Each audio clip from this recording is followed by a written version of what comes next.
In a world where power defines worth, he was born with none. In a society built on heroes, one boy was overlooked, mocked, cast aside. But fate doesn't follow the rules, and neither does he. From the shadows of despair, a legend awakens. An ancient power once lost to time, a heartbeat of freedom, a rhythm of rebellion. This is the story of Izuku Midoriya, the boy who inherited the power of the sun god. The world called him Quirkless, but soon they'll call him a hero. Welcome, Legends, to Chronos Recom.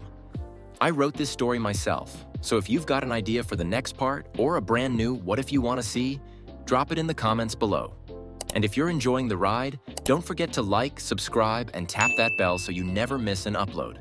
Now, let's jump straight into the story. The morning sun filtered through the examination room blinds, casting harsh lines across the 4-year-old Izuku Midoriya's tear-streaked face. His mother's hand trembled in his as the doctor adjusted his glasses, glancing down at the X-ray one final time. "I'm sorry, but you should probably give up." The words hung in the air like a physical weight. Izuku's entire body went numb. "He won't develop a quirk," the doctor continued, pointing to the X-ray. "It's quite rare these days, but quirk development is typically indicated by the absence of this extra joint in the pinky toe. Izuku has 2 joints, just like people from before quirks emerged." Izuku Midoriya's voice cracked. "Is there any chance at all?" "I'm afraid not. Your husband breathes fire, and you can attract small objects. If he had inherited either ability, it would have manifested by now." The doctor's clinical tone carried a practiced detachment. "Statistically speaking, it's become quite unusual. Only about 20% of the population remains quirkless." The drive home passed in silence, broken only by Izuku's occasional quiet sobs. Later that night, he sat in his darkened bedroom, watching his favorite All Might video for perhaps the 100th time. The familiar footage showed the symbol of peace emerging from a burning building, multiple civilians rescued in his powerful arms, his trademark smile beaming with reassurance. "It's fine now. Why? Because I am here." Izuku's small hand reached toward the screen, trembling. "Mom, no matter what kind of trouble you're in, he'll save you with a smile." Tears welled in his eyes as he turned to face Inko, standing uncertainly in the doorway. "A super cool hero like that. That's what I want to be." Inko rushed to her son, wrapping him in a desperate embrace that couldn't hold back her own tears. "I'm sorry, Izuku. I'm so sorry." But what Izuku needed wasn't an apology. What he needed, more than anything in that moment, were the words she couldn't bring herself to say. "You can be a hero." 6 years passed. The summer before Izuku's final year of middle school, everything changed. After another day of Katsuki Bakugo's taunts and the crushing weight of a dream that seemed increasingly impossible, 10-year-old Izuku needed escape. With his hero analysis notebook clutched tightly to his chest, he wandered deeper into the forest near his neighborhood than he'd ever gone before.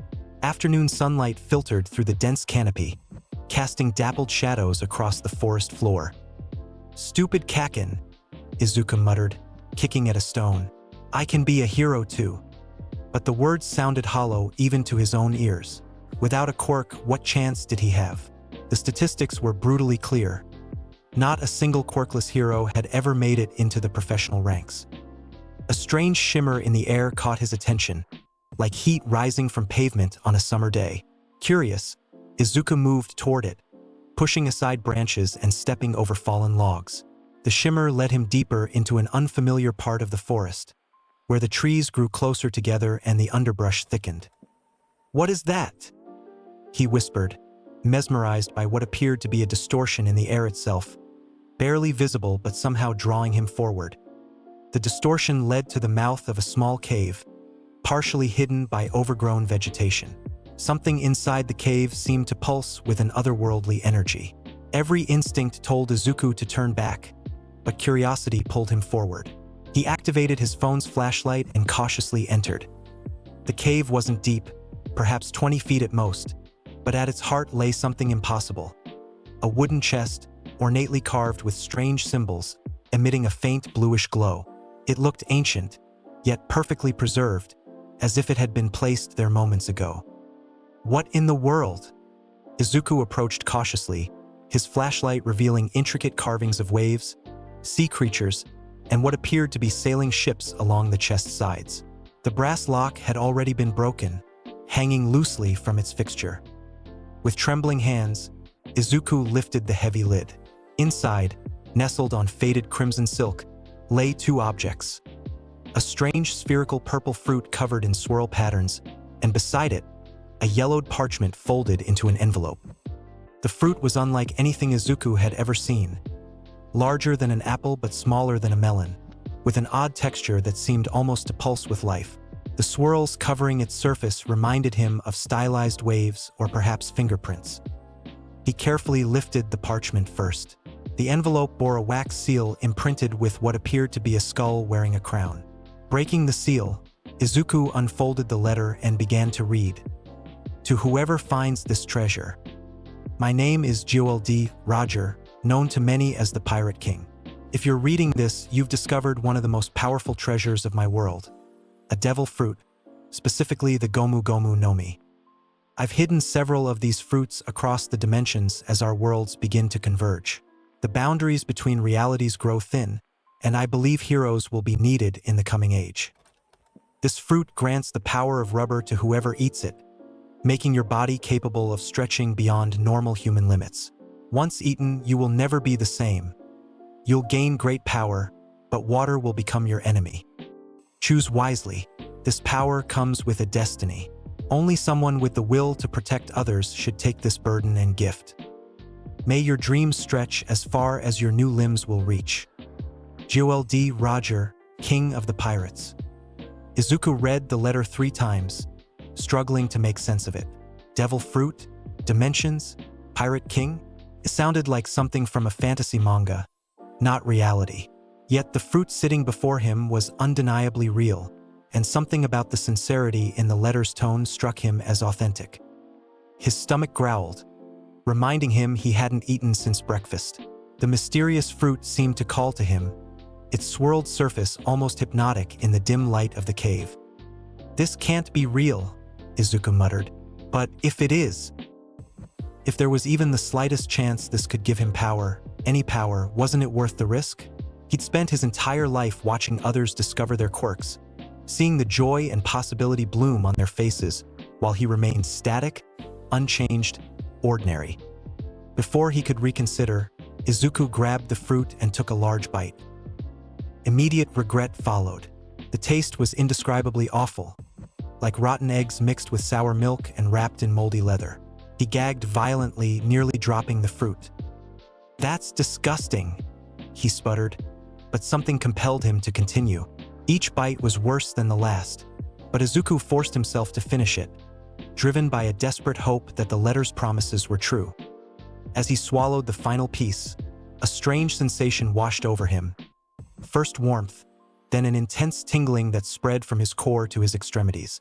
The cave began to spin around him, the walls pulsating in rhythm with his accelerating heartbeat. What's happening to me? Izuku gasped, dropping to his knees as images flooded his mind. A straw hat, a scarred face smiling widely, hands stretching impossible distances, battles against incredible foes, friends standing together against overwhelming odds. A life not his own played out in rapid succession behind his eyes. A young man's voice echoed in his head, filled with unshakable determination. I'm going to be king of the pirates. Then darkness claimed him.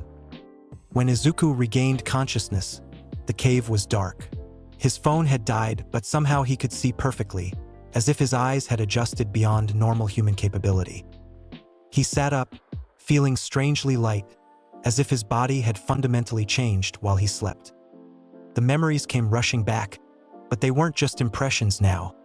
They were organized, coherent recollections of another life. He knew the young man's name, Monkey D. Luffy. He remembered Luffy's friends, his battles, his unwavering dream. More importantly, he understood the power now flowing through his veins. The GOMU no Mi, Izuku whispered, looking down at his hands. The rubber fruit. Experimentally, he grabbed his cheek and pulled. To his amazement and initial horror, his skin stretched outward several inches before snapping back into place when released. He felt no pain, only a slight tension. "It's real," he breathed, a wild mix of emotions surging through him. Shock, disbelief, and overwhelming joy. "It's actually real." He scrambled to his feet, grabbed the letter, and ran from the cave. The forest had grown dark, but Izuku barely noticed as he sprinted home, his body feeling lighter and more responsive than ever before. The inherited memories provided not just knowledge of the power, but muscle memory as well. He instinctively knew how to move with his new rubber physiology. For 6 months, Izuku trained in secret. Early mornings and late evenings were spent in isolated corners of parks and abandoned lots, stretching his limits, literally. The GOMU no Mi had transformed his body completely, making him immune to blunt force trauma. Punches bounced off him.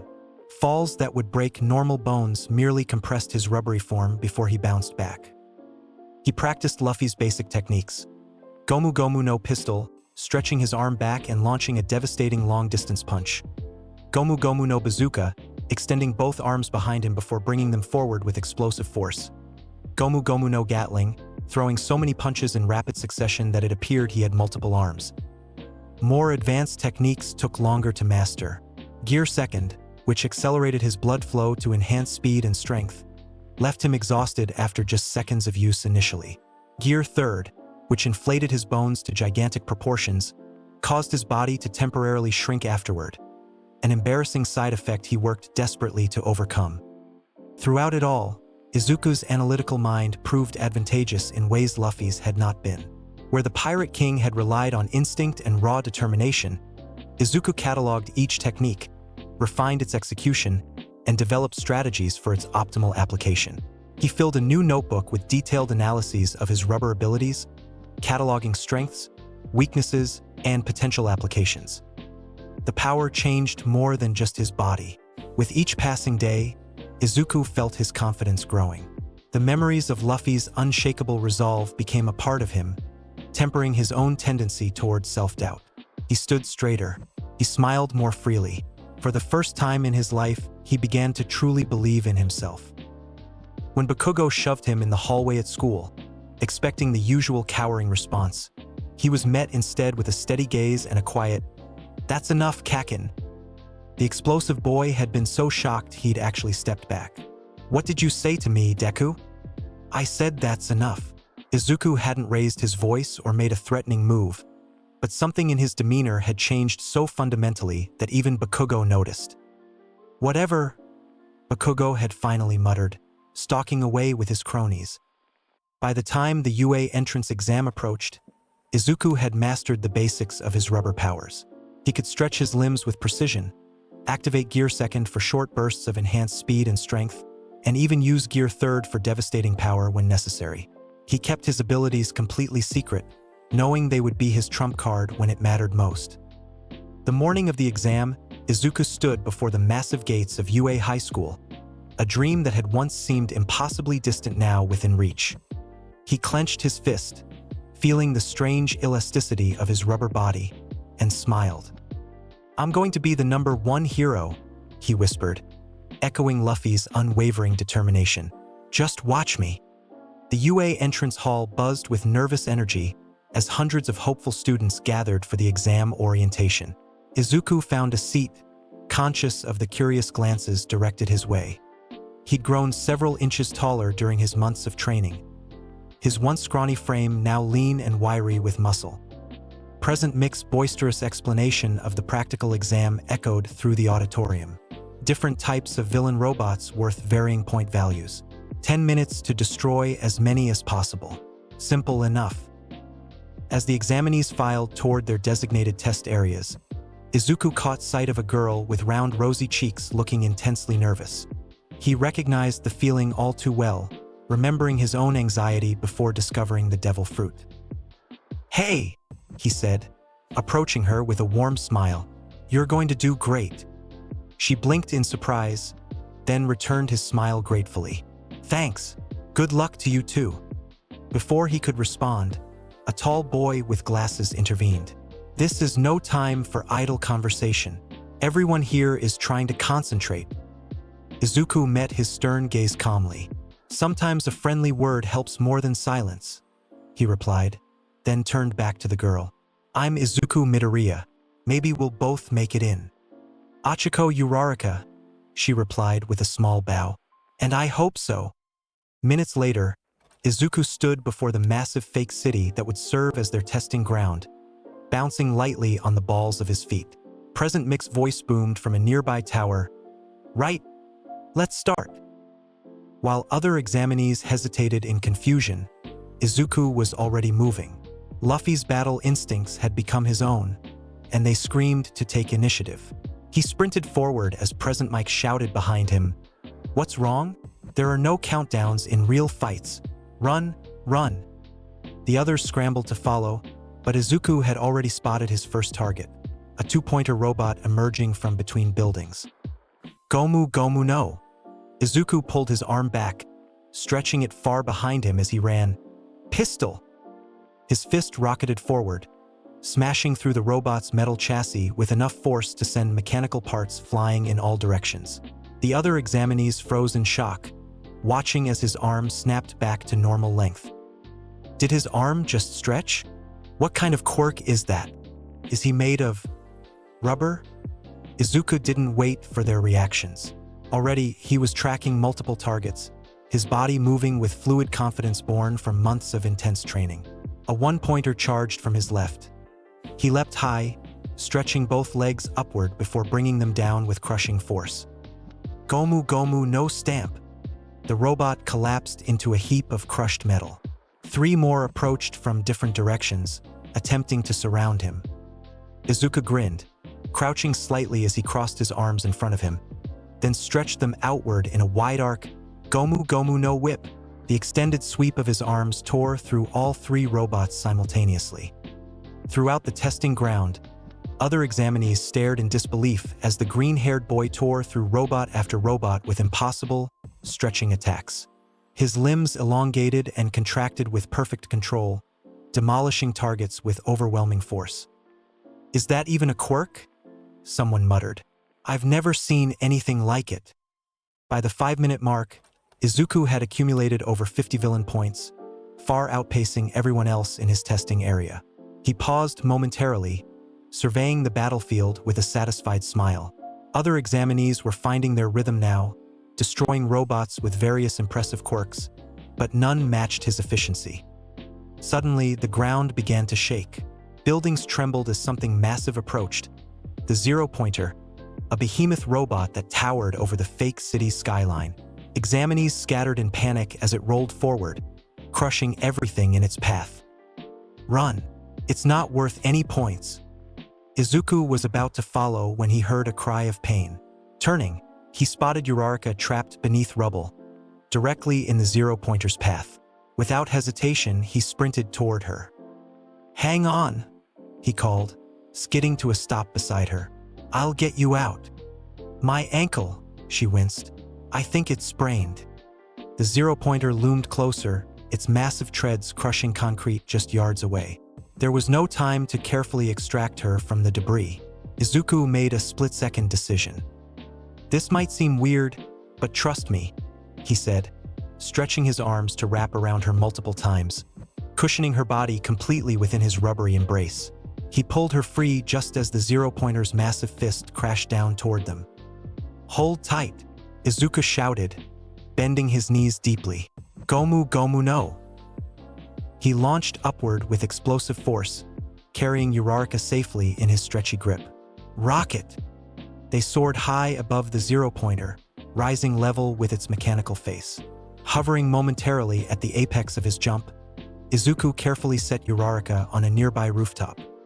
"Stay here," he said. "I'll handle this." Turning back toward the zero-pointer, Izuku bit his thumb and blew air into it. Gear 3rd. His arm inflated to gigantic proportions, growing to the size of a small building. The other examinees below gasped collectively at the impossible sight. "GOMU GOMU no." Izuku pulled back his massive fist, the air pressure creating visible distortions around it. Gigant pistol. The colossal punch connected with the zero-pointer's center mass. For a moment, nothing seemed to happen. Then the robot's entire chassis began to crumple inward from the point of impact. Metal screamed as the force propagated through its frame, systems failing catastrophically as the behemoth collapsed backward in a spectacular explosion of parts and debris. Silence fell across the testing ground as smoke cleared to reveal the zero-pointer completely destroyed, its massive body broken into thousands of pieces, scattered across several city blocks. Izuku landed gracefully beside Uraraka on the rooftop, his arm shrinking back to normal size. "Are you okay?" he asked, as if he hadn't just obliterated the largest obstacle in the exam. Uraraka stared at him, mouth agape. "That was... how did you?" Before she could finish, Present Mick's voice announced the end of the exam. Izuku helped Uraraka down from the rooftop, stretching his arms to gently lower her to the ground where Recovery Girl could treat her ankle. As he walked away from the testing grounds, Izuku felt dozens of eyes following him. He'd revealed his abilities publicly for the first time, and the reaction was exactly what he'd expected: shock, confusion, and more than a little awe. The boy who had once been dismissed as Quirkless had just demonstrated power beyond anything they'd seen before. 1 week later, Izuku sat with his mother as they anxiously opened the envelope from UA. All Might's projected image appeared, announcing not only Izuku's acceptance but his record-breaking score. He'd earned 77 villain points and 60 rescue points for saving Uraraka, placing him firmly at the top of the entrance exam rankings. Young Midoriya, All Might concluded, his signature smile beaming from the projection. "Welcome to your hero academia." On the first day of class, Izuku arrived early, excitement bubbling in his chest. The door to Class 1 loomed before him, the first step toward his dream. Taking a deep breath, he slid it open and stepped inside.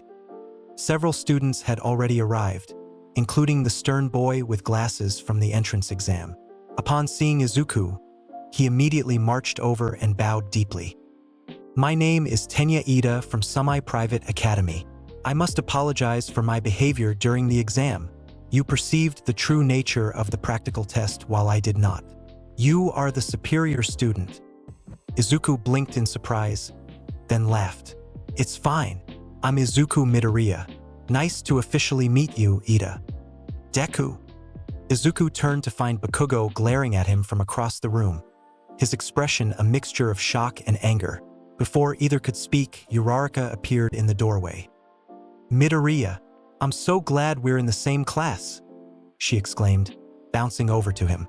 "That thing you did with your arms in the exam was amazing. How does your quirk work?" "Exactly." More students gathered around, curious about the boy who had demolished the zero-pointer. Izuku found himself surrounded by eager faces asking questions about his quirk. "It's called rubber body," he explained, deciding to keep the true origin of his powers secret for now.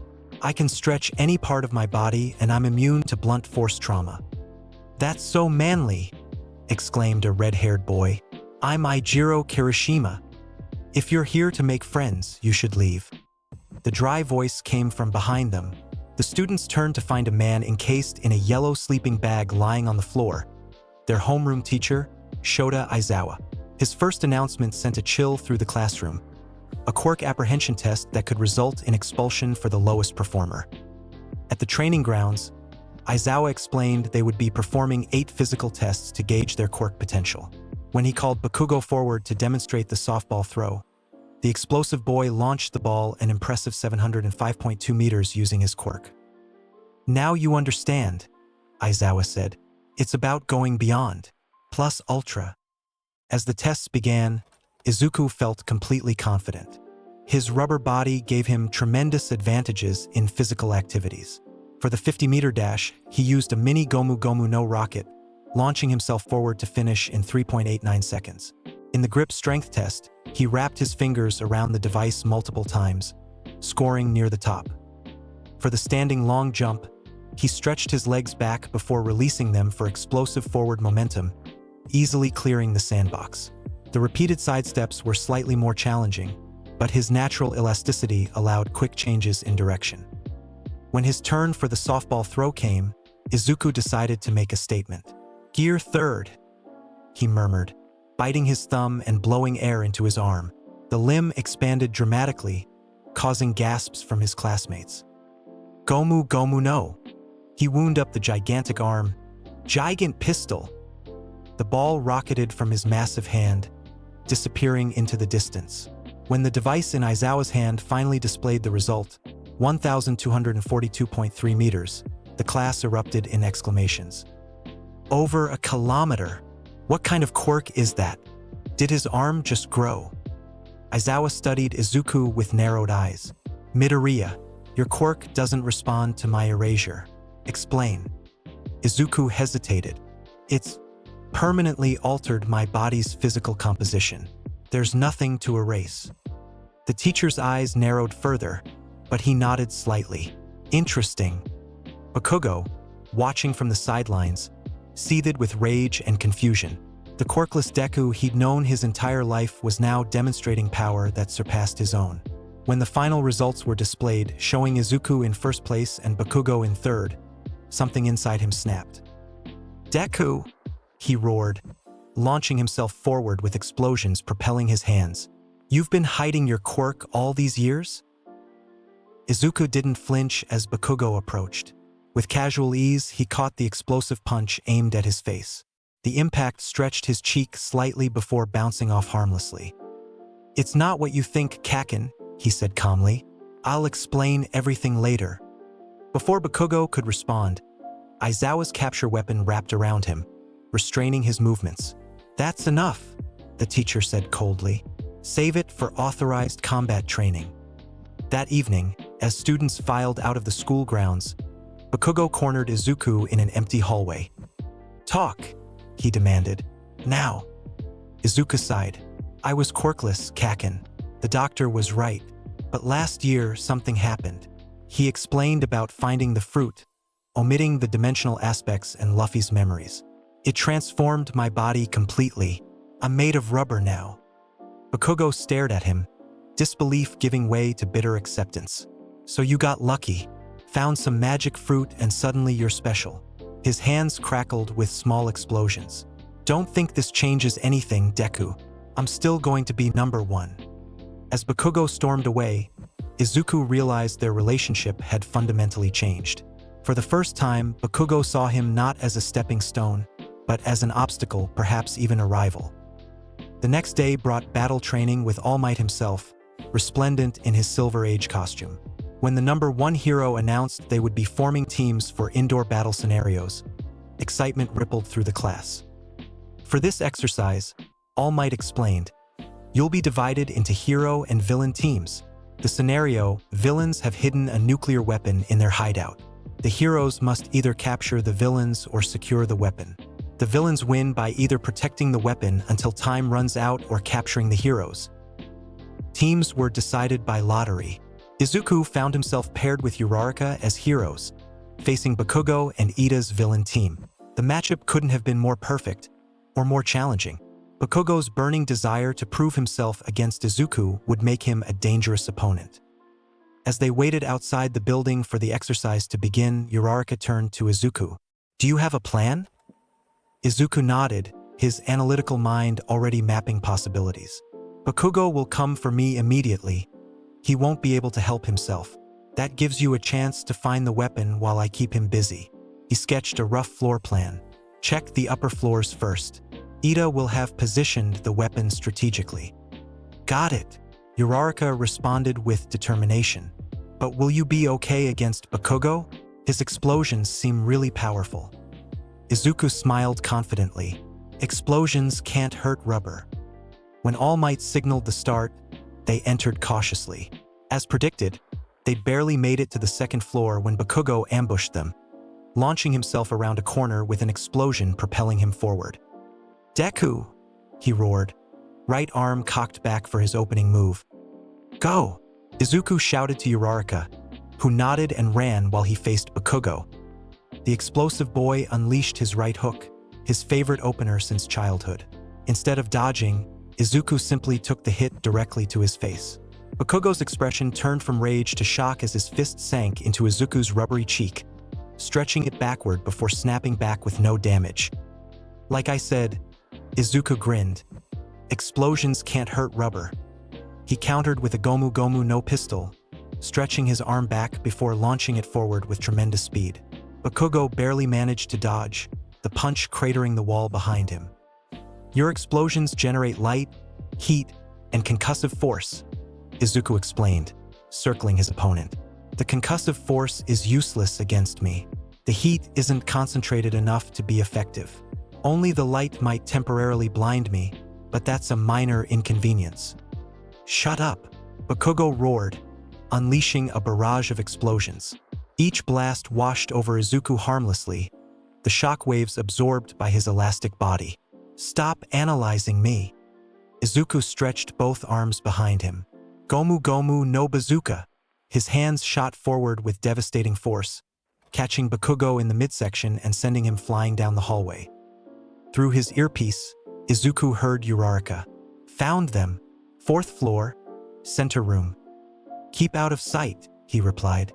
I'll be there soon. Bakugo was already recovering, his expression murderous. Don't you dare look down on me, Deku. He raised his grenade-shaped gauntlet. These have been storing my sweat, concentrated nitroglycerin. Let's see your rubber body handle this. He pulled the pin, unleashing a massive explosion that filled the entire corridor. The force was unlike anything Izuku had experienced. The heat intense enough that even his rubber body felt its effects. When the smoke cleared, parts of the building had been destroyed, creating a direct path upward through multiple floors. Impressive, Izuku admitted, his costume singed but his body intact. But now I have a direct route to the weapon. Thanks, Kaken. Before Bakugo could respond, Izuku raised his arm. Gear second. Steam began rising from his body as his skin took on a pinkish hue, blood pumping at accelerated rates through his rubber vessels.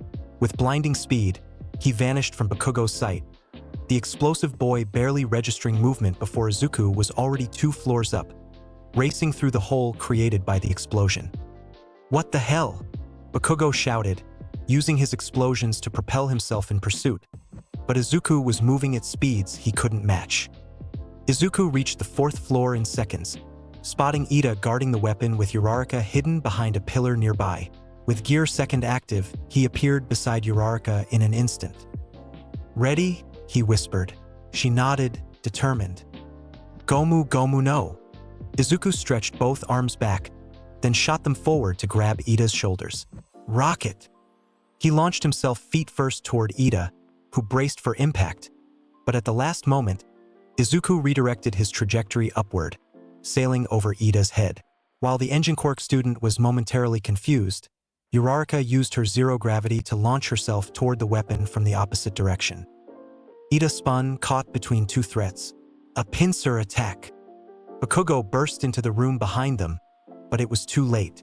Uraraka's fingers made contact with the weapon as Izuku landed on the opposite side of the room. Hero team wins. All Might's voice boomed through their earpieces. Back in the monitoring room, All Might declared Izuku the MVP of the exercise.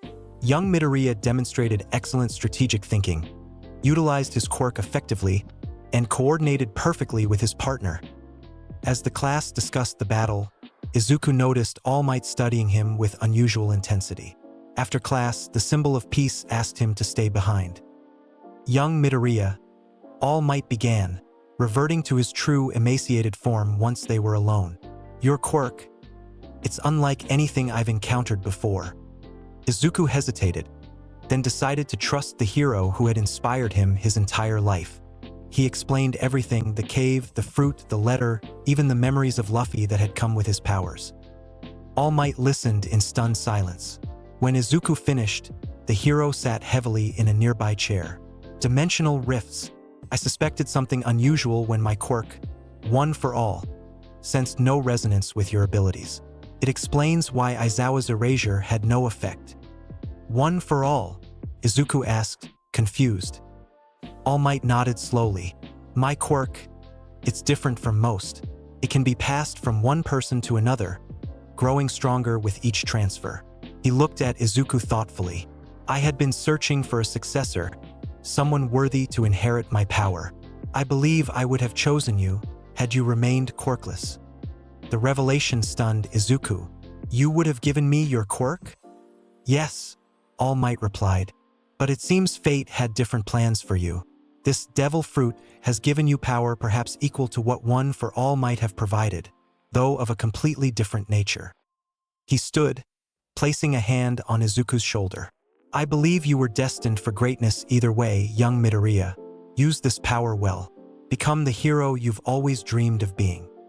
2 days later, Class 1A boarded a bus headed for the unforeseen simulation joint, a massive facility designed to train heroes for various disaster scenarios. Aizawa led the way, with 13, the space hero, waiting to greet them upon arrival. As 13 began explaining the facility's purpose, Aizawa suddenly tensed. Everyone, get back. 13. Protect the students. A swirling mass of dark purple mist had appeared in the central plaza, expanding to form a portal from which dozens of sinister figures emerged. At their center stood a lanky man covered in disembodied hands, with pale blue hair visible between them. Those are villains, Aizawa stated grimly, pulling his goggles into place. Real villains. The mist coalesced into a humanoid form with glowing yellow eyes. Eraserhead and 13. According to the schedule, All Might should be here as well. So this is a planned attack, Aizawa muttered. He turned to the class. Stay here. If I engage, 13, evacuate the students. Before anyone could respond, Aizawa leapt into action, his capture weapon whipping around as he engaged multiple villains simultaneously. Despite his impressive combat skills, the sheer number of opponents was overwhelming. The mist villains suddenly appeared before the students, blocking their escape route. Greetings, we are the League of Villains. We've come to extinguish the symbol of peace, All Might. Bakugo and Kirishima launched an impulsive attack, but their strikes passed through the misty body harmlessly.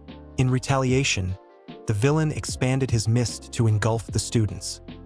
I'll scatter you throughout this facility, the mist declared, to meet my comrades and your deaths. Izuku felt himself falling, the world spinning around him until he crashed into water. The flood zone.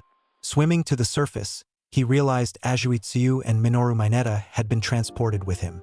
Villains with aquatic quirks were already closing in. Ribbit, this is bad, Tsuyu stated, helping Mineta stay afloat. Not necessarily, Izuku replied, his mind racing through options. Azui. Call me Tsuyu. Tsuyu, can you get Mineta to the shore? I'll handle these guys. She nodded, wrapping her tongue around the small grape-headed boy. Izuku took a deep breath, then sank beneath the surface. The water resistance would hamper his movements, but he had a counter for that. Gear second, he activated underwater, his accelerated metabolism heating the water around him into rising bubbles. With incredible speed, he shot toward the nearest villain, stretching his arm for a powerful underwater punch. Gomu Gomu no jet pistol. The enhanced strike connected with tremendous force despite the water resistance, sending the villain spiraling unconscious. Izuku continued his underwater assault, dispatching villain after villain with precisely aimed jet pistols and jet stamps, his accelerated movements leaving trails of bubbles in his wake. Within minutes, he had neutralized every aquatic villain in the zone. Surfacing near Tsuyu and Mineta, he climbed onto the ship where they had taken refuge. That was amazing, Mineta exclaimed. You're like an underwater torpedo. We need to help the others, Izuku said, scanning the facility. In the central plaza, he could see Aizawa still fighting, but clearly tiring. Worst of all, a massive muscular creature with an exposed brain had appeared beside the hand-covered villain, who was watching Aizawa with disturbing interest. That big one, Izuku muttered. Something's wrong about it. We need to get to Aizawa-sensei. As they watched, the monstrous creature, which the hand villain called Nomu, grabbed Aizawa and smashed his head into the concrete. Blood pooled beneath their teacher as the villain laughed. I'm going, Izuku decided immediately. You two try to reach the entrance. Get help. Are you crazy? Mineta squeaked. That thing just took down Aizawa-sensei. But Izuku was already activating Gear Second, steam rising from his pink-tinged skin. I can't just watch our teacher die. Before they could stop him, he stretched his arms to grab the ship's railing. Gomu Gomu no rocket. He launched himself toward the central plaza, soaring through the air before landing between the villains and his fallen teacher. The hand villain turned toward him, a single red eye visible between the fingers covering his face. A student? Interesting. Nomu. Kill him. The monstrous creature moved with shocking speed, appearing before Izuku in an instant. Its massive fist swung down with force that would have pulverized concrete. But instead of dodging, Izuku stood his ground. The impact sent shockwaves across the facility, dust billowing outward. When it cleared, Izuku stood unharmed, the Nomu's fist embedded in his rubber chest, which had stretched inward before bouncing the force back. That won't work on me, Izuku stated calmly, despite his racing heart. I'm made of rubber. The hand villain scratched his neck furiously. Shock absorption and rubber? That's cheating. That's definitely cheating. Nomu, try again. The creature unleashed a barrage of lightning-fast punches, each one connecting with Izuku's body but causing no damage. The rubber hero allowed each hit to land, his body distorting and absorbing the impacts while he studied his opponent. It's incredibly strong and fast, Izuku analyzed aloud, but it doesn't seem capable of independent thought. It only follows direct orders. The hand villain's scratching intensified. Are you mocking me, kid? Nomu has shock absorption and super regeneration. He was bioengineered to kill All Might.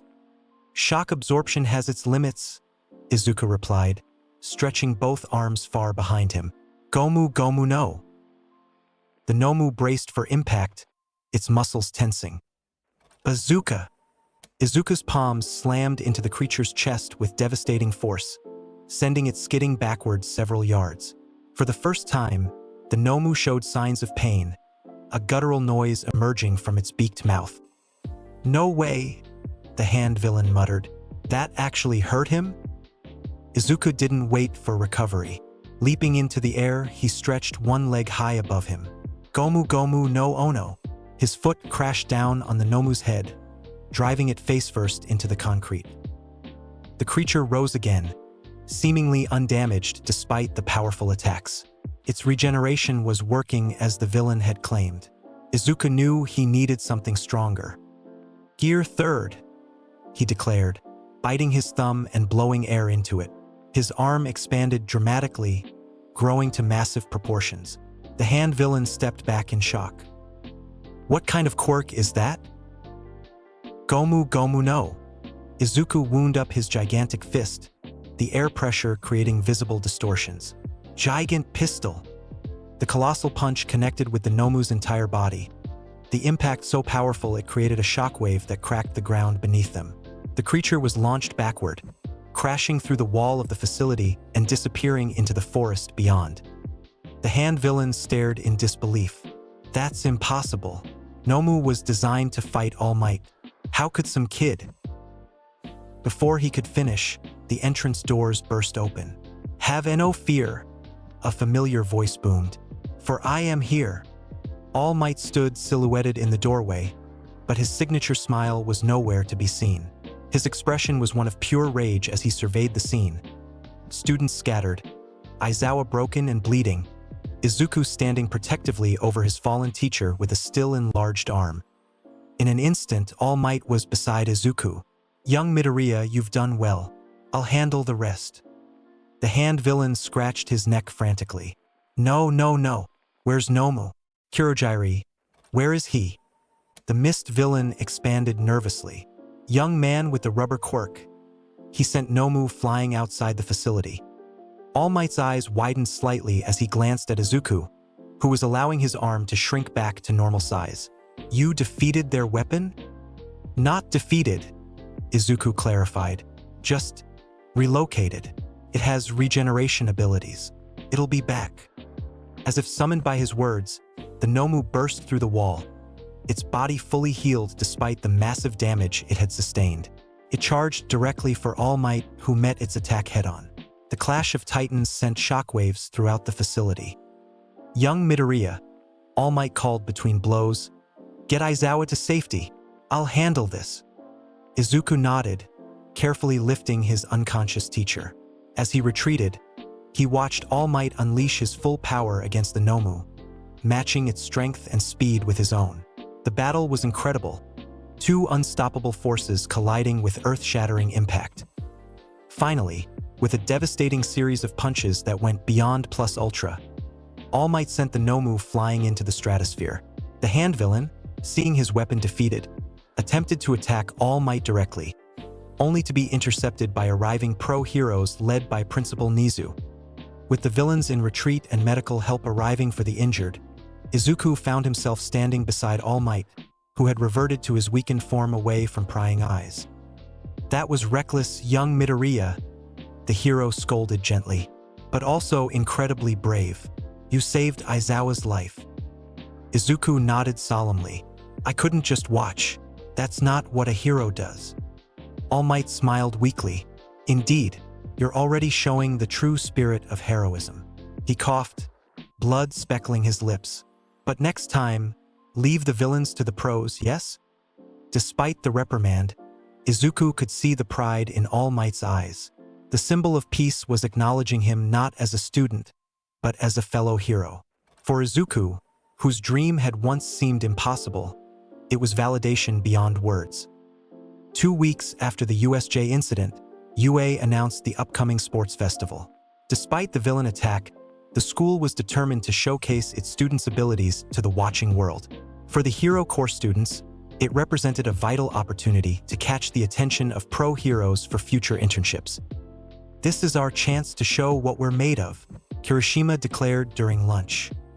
"Some of us more literally than others," Kaminari added, glancing at Izuku with a grin.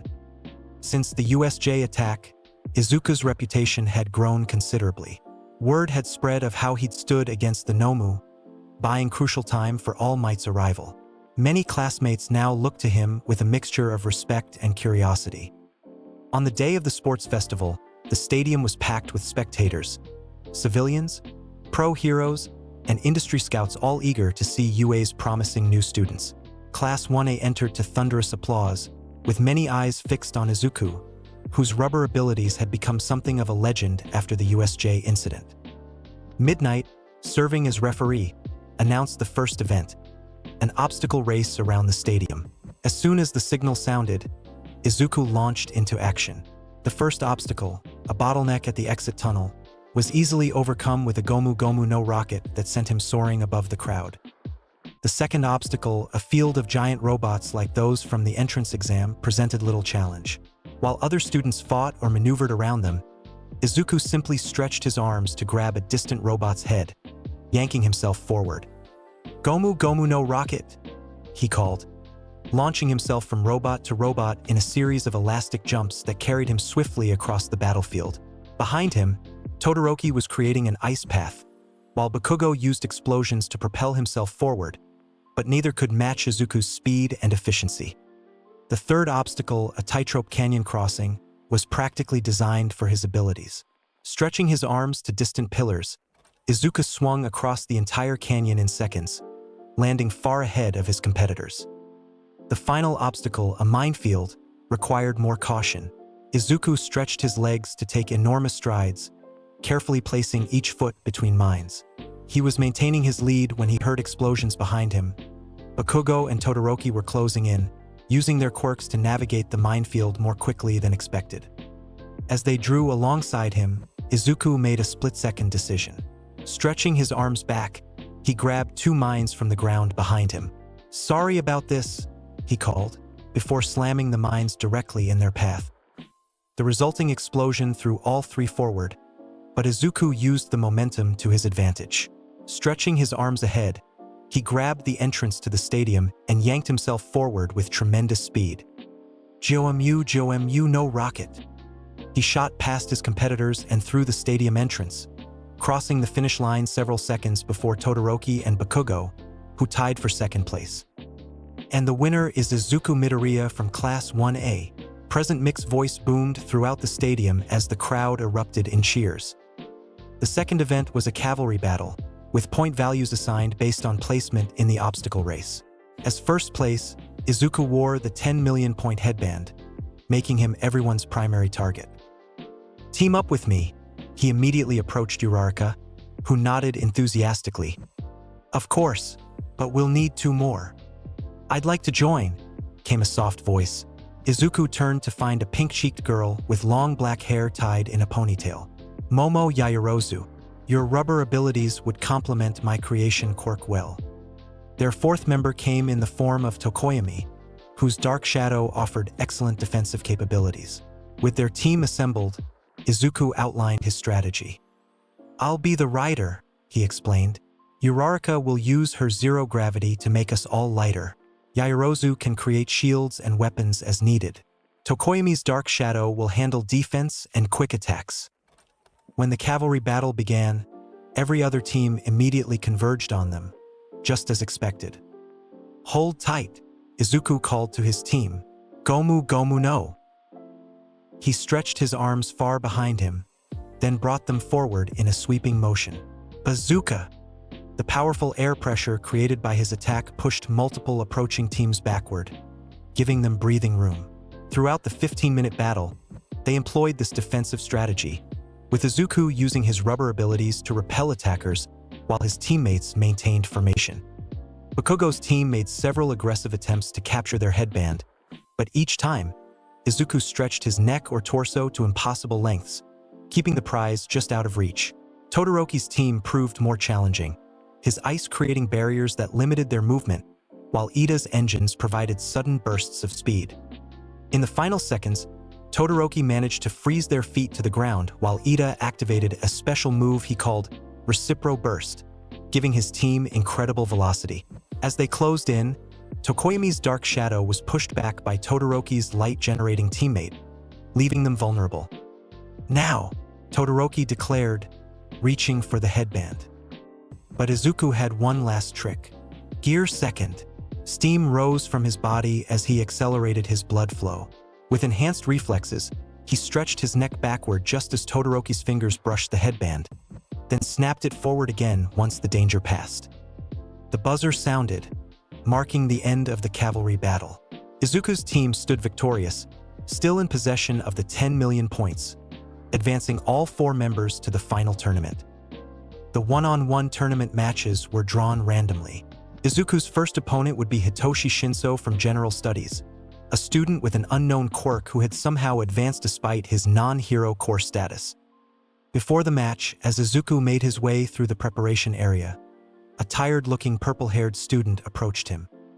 "Izuku Midoriya," he said without preamble. "The rubber wonder. Must be nice having such a flashy quirk."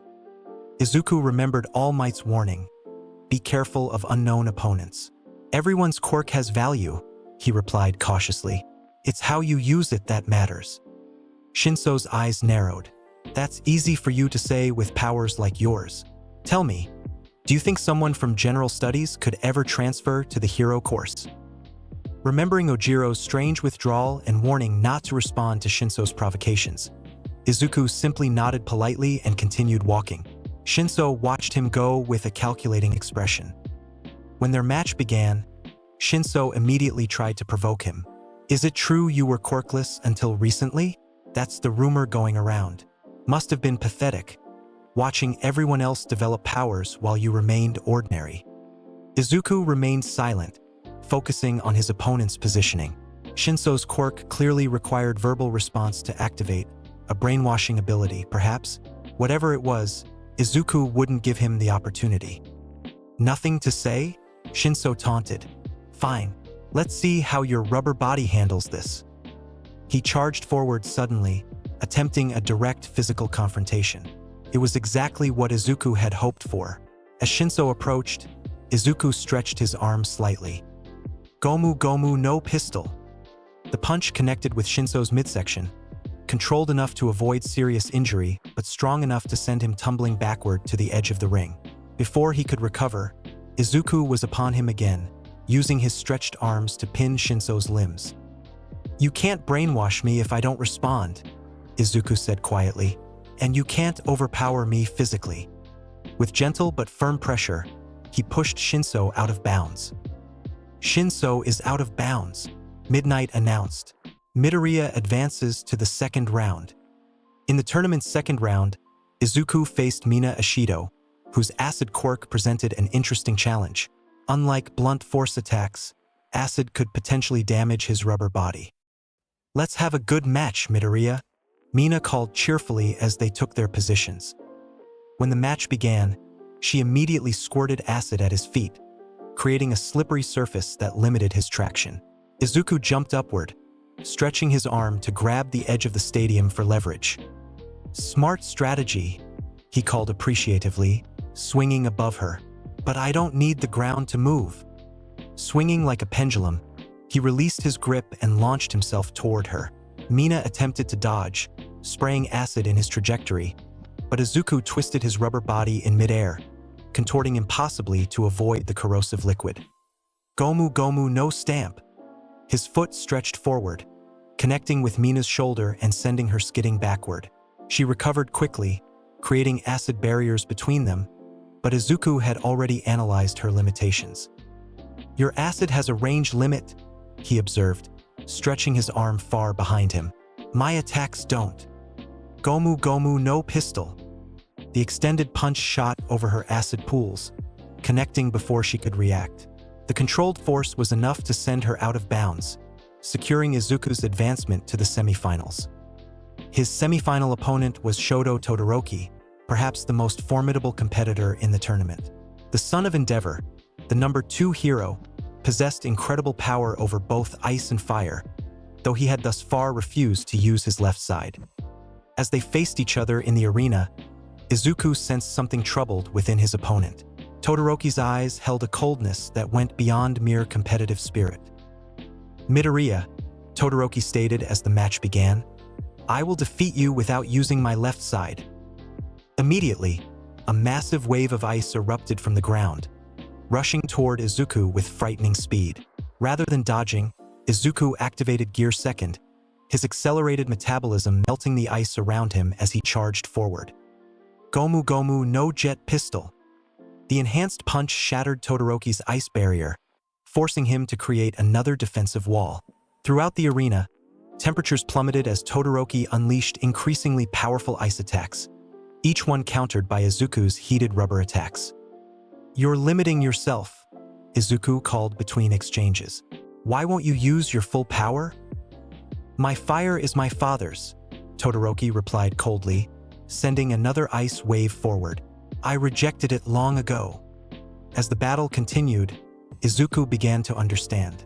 Todoroki's refusal to use his fire wasn't just strategic, it was emotional, a rejection of his father's legacy.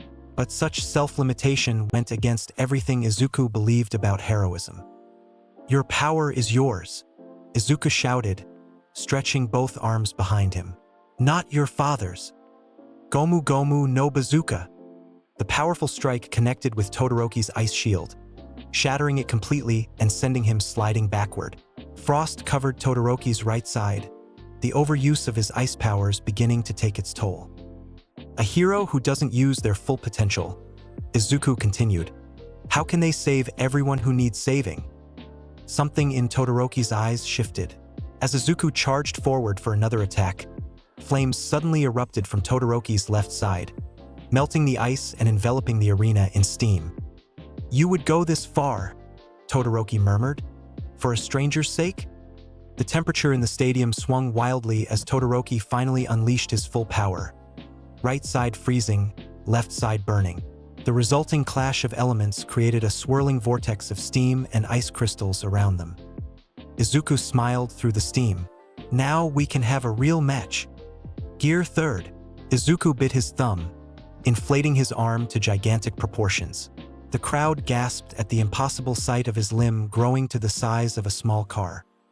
Todoroki responded by unleashing his most powerful attack yet, a perfect fusion of ice and fire creating a swirling vortex of elemental energy. "Gomu Gomu no gigant pistol." The massive fist collided with Todoroki's combined attack, creating an explosion of force that shook the entire stadium. When the dust cleared, both competitors remained standing.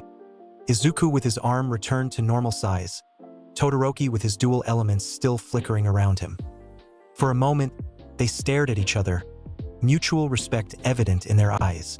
Then, summoning his remaining strength, Izuku stretched both arms far behind him. "Gomu Gomu no!" Todoroki braced himself, ice and fire swirling in preparation. Bazooka! The final exchange created another explosion of force. When visibility returned, Todoroki lay outside the boundary, Izuku standing victorious but exhausted at the center of the ring. "Todoroki is out of bounds," Midnight announced. Midoriya advances to the finals. In the final match, Izuku faced Bakugo, who had defeated Tokoyami in the other semifinal. Their confrontation represented the culmination of a lifetime of history, the formerly Quirkless child facing his childhood tormentor as equals at last. "Deku," Bakugo growled as they took their positions. "Don't you dare hold back." Izuku nodded, his expression serious. "I wouldn't dream of it, Kaken." When the signal sounded, Bakugo launched himself forward with explosive propulsion, his right hand cocked back for a powerful blast. Izuku met him head-on, stretching his arm for a Gomu Gomu no pistol. Their initial exchange created a shockwave that rippled through the stadium. For several minutes, they traded blows at incredible speed, Bakugo's explosions growing increasingly powerful, Izuku's rubber attacks becoming more precise and creative. "You've been looking down on me all this time, haven't you?" Bakugo shouted between attacks, his explosions growing more erratic with his anger. "First hiding your quirk, then suddenly showing up with this power." "That's not it at all," Izuku replied, dodging a particularly vicious blast. "I've always looked up to you, Kaken. Your drive, your determination, they inspired me." "Shut up," Bakugo roared, unleashing his ultimate move, Howitzer Impact.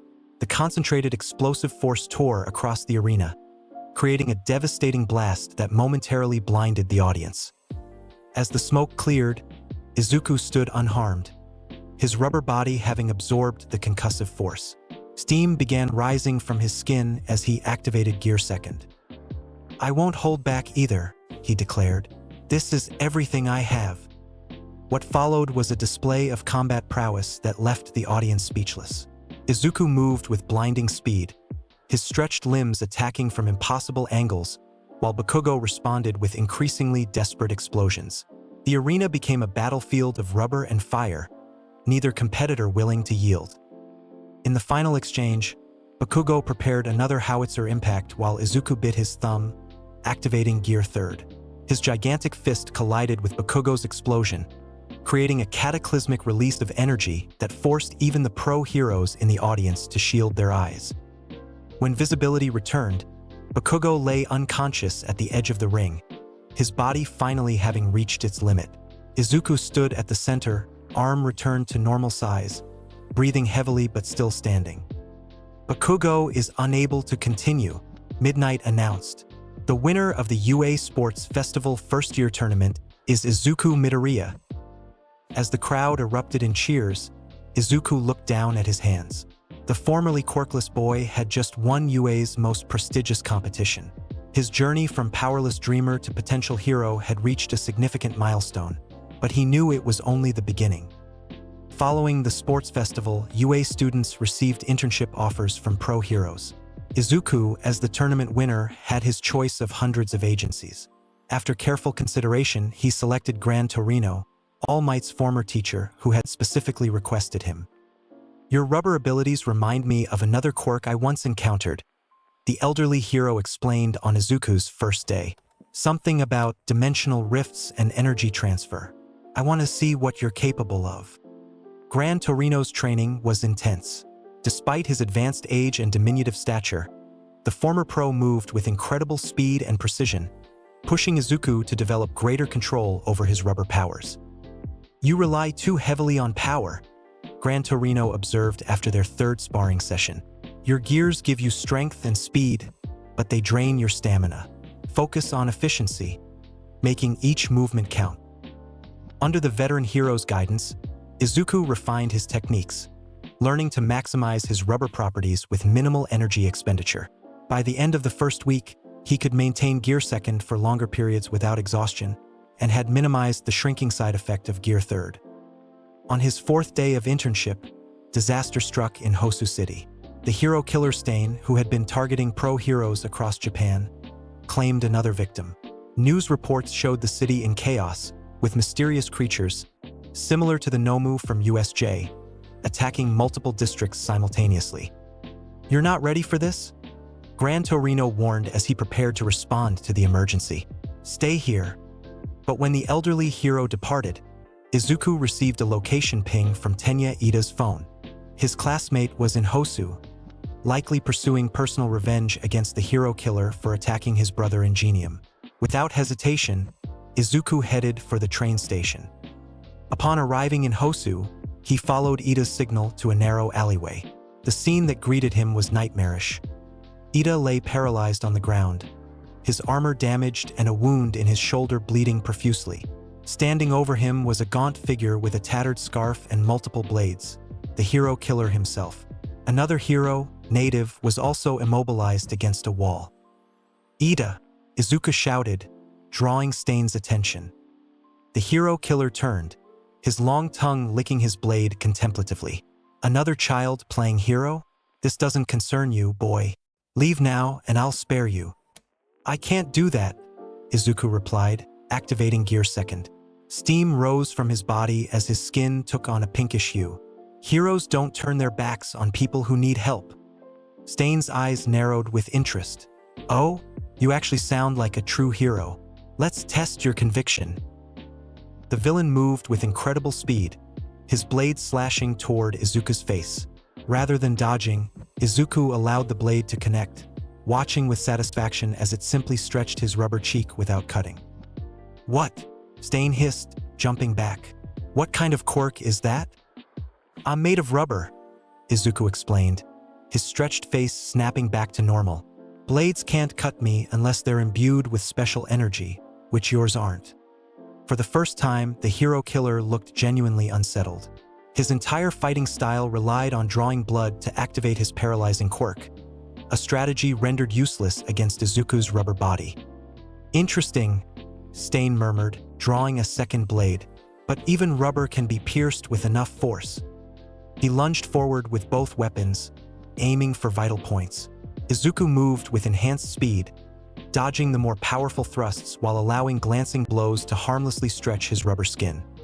"GOMU GOMU no jet pistol." The accelerated punch caught Stain in the chest, sending him crashing into a wall. The hero killer recovered quickly, throwing knives with deadly accuracy, but Izuku contorted his body in impossible ways, allowing the projectiles to pass harmlessly between stretched limbs. "Your conviction is genuine," Stain acknowledged, wiping blood from his mouth. "But conviction alone isn't enough to stop me." The villain charged again, his movements becoming more erratic and difficult to predict. One blade managed to pierce Izuku's shoulder, not deeply enough to cause serious damage, but enough to draw blood. Stain's tongue extended, licking the blood from his blade. "Now you're mine." But to his shock, Izuku continued moving, unaffected by the quirk that should have paralyzed him. "What? Impossible. My blood isn't normal anymore," Izuku explained, remembering the strange properties Luffy's memories had shown him. "The devil fruit changed my entire body, including my blood composition." Realizing his primary weapon was useless, Stain resorted to pure physical combat. But against Izuku's Gear 2nd enhanced speed and rubber flexibility, he found himself increasingly outmatched. "GOMU GOMU no." Izuku stretched both arms behind him, then brought them forward with devastating force. "Jet Bazooka." The impact sent Stain flying through the alley, crashing into a stack of crates that collapsed around him. Before the villain could recover, Izuku was upon him, stretching his limbs to restrain Stain's arms and legs. "It's over," Izuku declared. "You're not hurting anyone else." Stain struggled against the rubber restraints, but Izuku's grip was unbreakable. As the villain realized his defeat, a strange calm seemed to settle over him. "You," Stain said quietly, "you're different from the others. A true hero, not just someone wearing the title." His eyes burned with fanatical intensity. "Remember this moment, boy. The day will come when this corrupt society crumbles, and only the worthy will remain.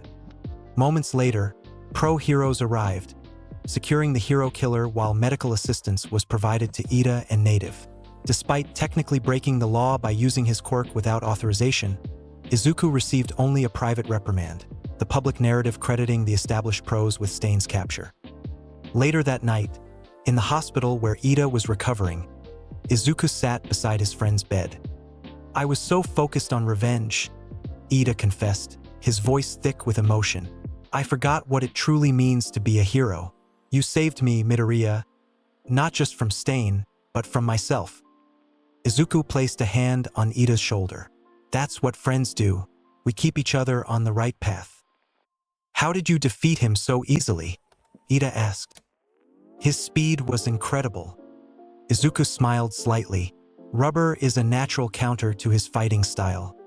His blades couldn't cut me, and his blood quirk doesn't affect my physiology." What he didn't say was that Luffy's battle instincts had guided him, the inherited memories providing combat experience far beyond his actual years. The Pirate King's spirit lived within him, enhancing not just his powers but his fighting ability as well. As he left the hospital that night, Izuku noticed a trending video on his phone. Somehow, despite the media blackout, footage of his battle with Stain had leaked online. The public reaction was overwhelming. Millions of views, thousands of comments praising the rubber hero who had defeated Japan's most feared villain. His secret was out, and with it came a new level of attention, both wanted and unwanted. The final exams arrived with dual challenges. Written tests followed by practical examinations. While Izuku scored well in the academic portion, though not at Yaoyorozu or Ida's level, the practical exam presented a far greater challenge. Students would be paired up to face UA's teachers in simulated battles. When the matchups were announced, Izuku found himself paired with Bakugo against All Might himself. "You've got to be kidding me," Bakugo muttered as they received weighted handcuffs to restrain their opponent. "Of all the teachers." "It makes sense," Izuku replied. "They're matching us against the teachers who will challenge us most. For us, that's All Might." Their battlefield was a replica city block, with the goal being either to restrain All Might or reach the exit gate within 30 minutes. All Might, though wearing weighted braces to somewhat limit his power, remained an overwhelming force. "We need to work together," Izuku told Bakugo as they prepared their strategy. "Neither of us can beat him alone." "I don't need your help, Deku," Bakugo snapped, though with less venom than usual. The sports festival defeat had tempered his arrogance somewhat. "Maybe not," Izuku acknowledged, "but All Might is expecting us to split up. Together, we might surprise him." Reluctantly, Bakugo agreed to a basic plan, though he made it clear he would abandon it the moment it no longer suited him. When the exam began, they moved cautiously through the city streets, Izuku's enhanced senses alert for any sign of All Might. The symbol of peace announced his presence with characteristic flair, landing before them with enough force to crack the pavement. "Young heroes," he boomed, his perpetual smile somehow more menacing than reassuring. "Show me what you've learned." Before either could respond, All Might moved with blinding speed, his fist connecting with Bakugo's crossed arms and sending him flying backward into a building. Izuku activated Gear Second immediately, steam rising from his skin as he engaged All Might directly. Their exchange of blows was too fast for ordinary eyes to follow, Izuku's rubber limbs stretching and snapping with incredible velocity, while All Might's controlled punches created shockwaves with each impact. Though Izuku's rubber body negated much of the damage, the sheer force behind All Might's attacks still sent him skidding backward. "Impressive, young Midoriya," All Might called, adjusting his weighted braces. "But not enough." He charged forward again, but this time was met with an explosion from Bakugo, who had recovered and rejoined the fight. The coordinated attack, Bakugo's explosions from one side, Izuku's stretched punches from another, briefly put All Might on the defensive. "Now, Kaken," Izuku called, stretching his arm to grab Bakugo's gauntlet. With perfect timing, Bakugo created an explosion at the moment of contact, adding propulsive force to Izuku's elastic retraction and launching him toward All Might at unbelievable speed. "Gomu Gomu no!" All Might braced for impact, his guard raised. Rocket! Izuku shot past All Might's defense, stretching his free hand to place the handcuff on the hero's wrist, only for All Might to twist at the last moment, evading capture by millimeters. Close, but not quite. All Might grabbed Izuku's outstretched arm, using it to swing him into bakugo, sending both students crashing through a storefront. As they regrouped among the rubble, Bakugo glared at Izuku. "This isn't working, Deku. He's too strong for your rubber tricks." "Then we changed tactics," Izuku replied, already analyzing the situation. "The exit is 3 blocks east. You create a diversion, the biggest explosion you can manage. I'll go for his blind spot." Bakugo hesitated, then nodded grudgingly. "Fine, but if this fails, I'm doing things my way." They burst from the building in opposite directions.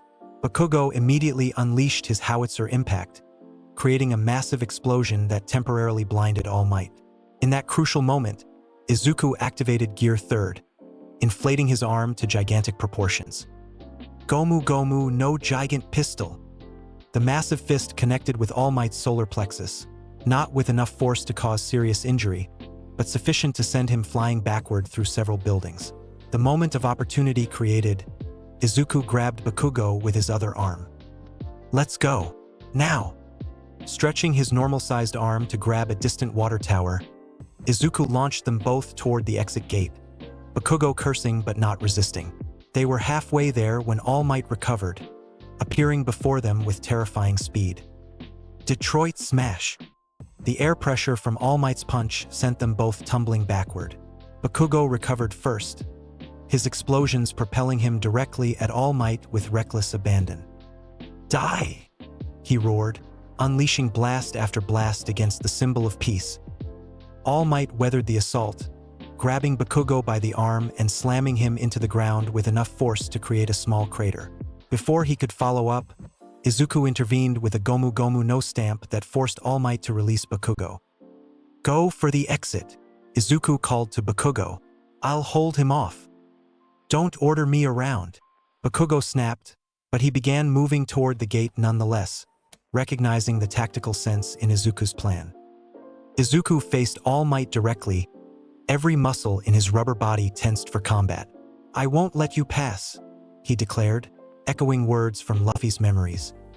All Might's smile widened slightly. "Brave words, young Midoriya. Let's see if you can back them up." What followed was the most intense exchange yet. All Might unleashing a barrage of restrained but still devastating attacks, Izuku responding with his full rubber arsenal. His Gear 2nd enhanced speed allowed him to match All Might's movements temporarily, while his elastic body absorbed punches that would have incapacitated any other student. Through their earpieces, Izuku heard Bakugo approaching the exit gate. All Might heard it too, attempting to disengage and intercept, but Izuku wouldn't allow it. Stretching his limbs to impossible lengths, he wrapped around All Might like a rubber straitjacket. "Gomu Gomu no!" Izuku's body contorted and twisted, binding All Might's limbs to his torso. "Mummy Wrap!" All Might struggled against the elastic restraints, his incredible strength slowly stretching them beyond their limits. But the delay was sufficient. Bakugo reached the exit gate, triggering the success notification. "Team Midoriya and Bakugo pass," announced the automated system. As Izuku released his hold, All Might nodded approvingly. "Well done, both of you, especially you, young Midoriya, sacrificing your chance for individual glory to ensure team success. That's the mark of a true hero." Bakugo scowled at the praise directed at his partner, but didn't contradict it. In his own way, he had acknowledged Izuku's strength, not just as a fighter but as a strategist. Their rivalry remained intense, but had evolved into something approaching mutual respect. Later, as Class 1A compared exam experiences, Izuku reflected on his growth. 6 months ago, he had been quirkless, powerless to realize his heroic dreams. Now, thanks to a mysterious fruit from another dimension, he stood among UA's most promising students. The rubber powers had changed his life, but they hadn't changed his core. His desire to protect, to save, to become a hero who could make the world better with his presence. Luffy's memories whispered in the back of his mind, I don't want to conquer anything. I just think the guy with the most freedom in the whole ocean. That's the Pirate King. Freedom. Perhaps that was what the GOMU no Mi had truly given him. The freedom to pursue his dreams without limitation. And with that freedom came responsibility to use his power wisely to protect those who couldn't protect themselves. As summer approached, bringing with it the promise of UA's training camp, Izuku made a silent vow to continue pushing his limits. The world needed heroes now more than ever, and he intended to answer that call with everything he had. The forest training camp began with an unexpected challenge. Class 1A was dropped miles from their actual destination, forced to navigate through Beast's forest while defending against the wild pussycats Earth Flow Quirk. For most students, this proved an exhausting ordeal, but for Izuku, it was an opportunity to showcase his improved rubber techniques. "Everyone stay close," he called, stretching his arms to wrap around multiple classmates as the ground beneath them transformed into a landslide. With elastic ease, he pulled the group to safety, his rubber limbs functioning as both safety harnesses and transportation. Throughout the forest trek, Izuku took a natural leadership role, using his GOMU no rocket to scout ahead, stretching to create bridges across chasms, and protecting his classmates from the earth beasts summoned by Pixie Bob. By the time they reached the facility, 8 hours after being dropped off, the class had naturally organized around his capabilities. "You've grown significantly," Aizawa observed as they settled into the training facility, "not just in power, but in how you apply it." The following days were filled with intense Quirk training. Under Vlad King and Aizawa's supervision, each student focused on their personal limits. For Izuku, this meant developing greater control over his gears, particularly reducing the drawbacks of Gear 3rd. "Your body transformation is unusual," Aizawa noted during an assessment.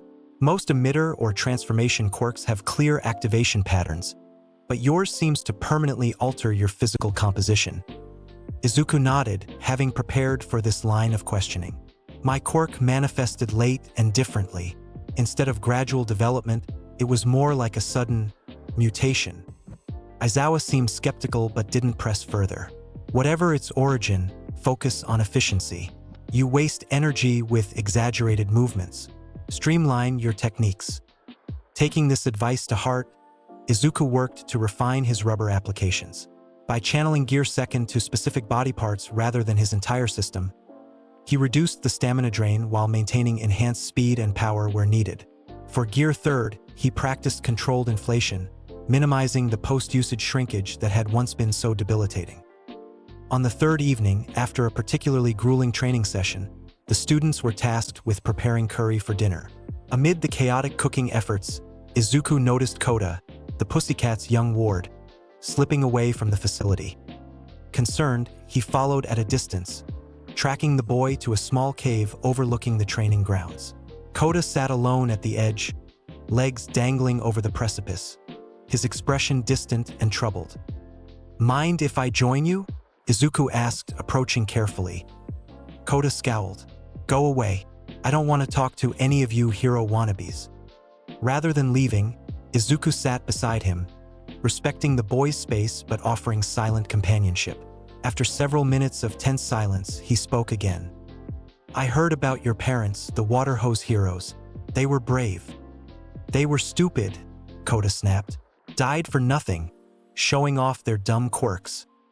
Izuku considered his response carefully. "You know, I was diagnosed quirkless when I was 4. This caught Kota's attention. "But you have a quirk. I saw you stretching." "It came later, much later," Izuku explained. "I spent most of my life believing I would never have power of my own, that I could never be a hero." He stretched his arm experimentally, watching the limb extend several feet before snapping back. "When I finally got this power, I realized something important. Having abilities isn't what makes someone a hero. It's how they use whatever they have to help others." Kota scoffed, but seemed marginally less hostile. "That's what all you hero types say." "Your parents didn't die showing off," Izuku continued gently. "They died protecting people who couldn't protect themselves. There's honor in that sacrifice, even amid the pain it caused." Before Kota could respond, a tremendous crash echoed through the forest. Both turned to see a plume of smoke rising from the training facility, followed by sporadic flashes of light that could only be quirks in combat. "Something's wrong," Izuku muttered, standing immediately. "Kota, stay here where it's safe. I need to check on my classmates." "Wait," Kota called, sudden fear evident in his voice. "Don't leave me alone." Izuku hesitated only briefly. "Come on," he decided, kneeling to allow the boy to climb onto his back. "Hold tight. I move pretty fast." With Kota secured, Izuku activated Gear Second in his legs only, a new refinement that enhanced his speed without fully taxing his system. They shot through the forest toward the facility, arriving to find chaos erupting. The Vanguard Action Squad of the League of Villains had launched a coordinated attack. Purple gas, apparently some form of knockout agent, filled portions of the forest, while flames spread rapidly from multiple ignition points. Students and teachers alike were engaged in desperate combat against villains with various powerful quirks. "Midoriya," Aizawa called upon spotting him. "Get the boy to safety, then help evacuate the others." Before Izuku could respond, a massive muscular villain with scarred eyes emerged from the treeline, his hulking frame radiating menace. "Found you," the villain rumbled, his gaze fixed on Izuku, "the rubber boy who hurt Nomu. Shigaraki wants you broken." Izuku set Kota down quickly. "Run to Aizawa-sensei," he instructed. "I'll handle this." As Kota fled toward the teacher, Izuku faced the approaching villain, muscular according to the files they'd studied on known League members. His quirk allowed him to augment his muscles to extreme levels, granting overwhelming physical strength. "You picked the wrong student to target," Izuku stated calmly, activating Gear Second throughout his body. Steam rose from his skin as he prepared for combat. Muscular laughed, muscle fibers erupting from beneath his skin to form additional layers of tissue. "Oh, the little rubber man thinks he's tough." He launched forward with shocking speed for his size, his enhanced fist aiming directly for Izuku's head. Rather than dodging, Izuku met the attack head-on, allowing the punch to connect with his rubber face. The impact stretched his features backward several inches before snapping back, completely unharmed. "What the?" Muscular began before Izuku countered. "Gomu Gomu no jet pistol." The accelerated punch caught Muscular in the abdomen, the force sufficient to make even his augmented body fold inward. The villain skidded backward, genuine surprise registering on his face. "That actually hurt," he growled, muscle fibers bulging further. "Let's see how much punishment your rubber can take." What followed was a brutal exchange of blows, muscular strength increasing with each layer of muscle he added, Izuku's Gear Second enhanced attacks striking with precision and devastating force. While the rubber hero could absorb the blunt impacts, the sheer power behind Muscular's attacks still sent him reeling. From the periphery, Izuku was vaguely aware of Kota watching the battle, his eyes wide with a mixture of fear and awe. The realization that the boy was still in danger spurred Izuku to end the fight quickly. "Gear Third," he declared, biting his thumb and blowing air into his arm. The limb expanded dramatically, growing to massive proportions. Muscular's eyes widened at the transformation. "What kind of quirk is that?" "Gomu Gomu no." Izuku wound up the gigantic arm, the air pressure creating visible distortions. "Gigant pistol." The colossal punch connected with Muscular's entire body, the impact so powerful it created a shockwave that uprooted nearby trees. The villain was launched backward, crashing through multiple trunks before coming to rest in a crumpled heap nearly 100 yards away, his muscle augmentation disabled by unconsciousness. Breathing heavily as his arm returned to normal size, Izuku turned to Kota. "Are you okay?" The boy nodded, speechless. For the first time, his expression toward Izuku held something approaching admiration. "I need to help the others," Izuku explained, kneeling beside him. "Can you make it to the facility on your own? Aizawa-sensei will protect you there." Kota nodded again, more confidently this time. "I can do it. Go help your friends." As the boy departed, Izuku scanned the forest. The situation was deteriorating rapidly. Flames were spreading, students were scattered, and villains continued their assault with coordinated precision. Through the chaos, he spotted Mandalay of the Wild Wild Pussycats engaged in combat with a blade-wielding villain. "Mandalay," he called, racing toward her. "The villains are after Kakin. Tell everyone." The pro-hero nodded, using her telepath quirk to broadcast the warning to all students and teachers in the area. Moments later, a new message reached them all. "Everyone, permission granted to engage in combat for self-defense. I repeat, you may use your quirks to protect yourselves and others." Armed with this authorization, Izuku plunged deeper into the forest, following the sounds of combat. He encountered Todoroki and Shoji, who confirmed that Bakugo had been targeted by a villain named Moonfish. "We need to find him before they do," Izuku declared, activating Gear Second in his legs to enhance his speed. "Todoroki, can you contain the fire while Shoji and I search?" The dual quirk user nodded grimly. "Be careful. These villains are more organized than at USJ." Racing through the burning forest, Izuku and Shoji tracked Bakugo's location using the Dupliarms user's enhanced sensory capabilities. They found him alongside Tokoyami, whose dark shadow had grown out of control in the darkness, rampaging through the forest with terrifying power. "Todoroki," Izuku called back. "We need light here now." As Todoroki arrived, creating controlled flames to suppress dark shadow, Izuku stretched his arms to grab Bakugo, pulling him to relative safety. "Get off me, Deku!" Bakugo snarled, though with less venom than usual. Even he recognized the severity of their situation. "They're targeting you specifically," Izuku explained quickly. "We need to get you back to the facility where the teachers can." Before he could finish, a swirling mass of dark purple mist appeared before them. The warp villain from USJ, Kurogiri. From within the portal stepped a figure encased in what appeared to be compressed liquid, alongside a blonde girl with an unsettling smile. "Found you, Katsuki Bakugo," the liquid villain stated, his voice distorted through his unusual medium. "Shigaraki sends his regards."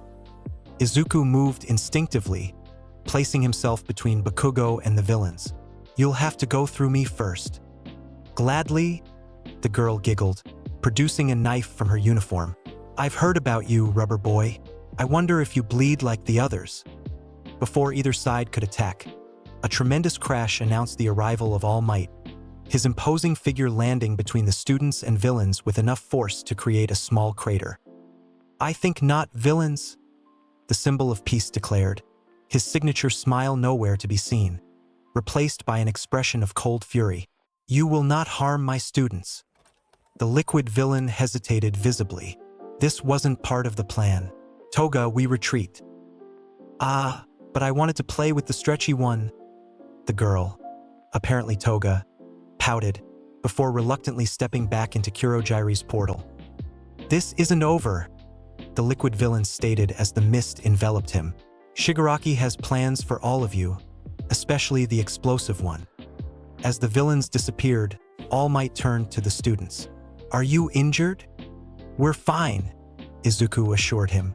"But others might not be. The villains have spread throughout the forest." All Might nodded grimly. "The pros are arriving now. Stay together and make your way back to the facility." As the symbol of peace departed to assist elsewhere, Izuku, Todoroki, Bakugo, and the others began moving toward safety. The forest continued to burn around them, the scattered sounds of combat gradually being replaced by the organized response of professional heroes arriving as reinforcements.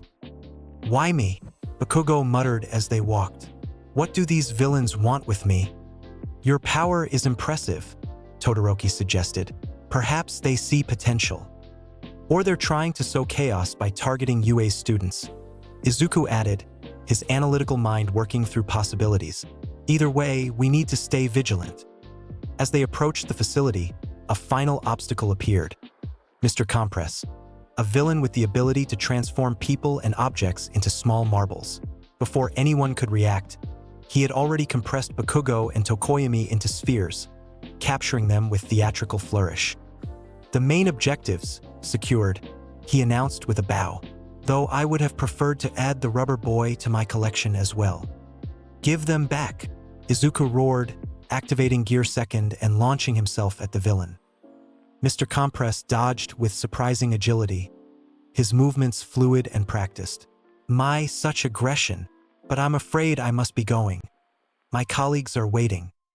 A GOMU no pistol narrowly missed the villain's head as he danced backward, tossing the compressed students into his mouth for safekeeping. Izuku and Todoroki pursued desperately, joined by Shoji who had circled around to intercept. What followed was a frantic chase through the burning forest, the villain using his acrobatic skills to maintain distance, while the students coordinated to cut off his escape routes. When Kurogiri's warp gate appeared ahead, their pursuit became even more desperate.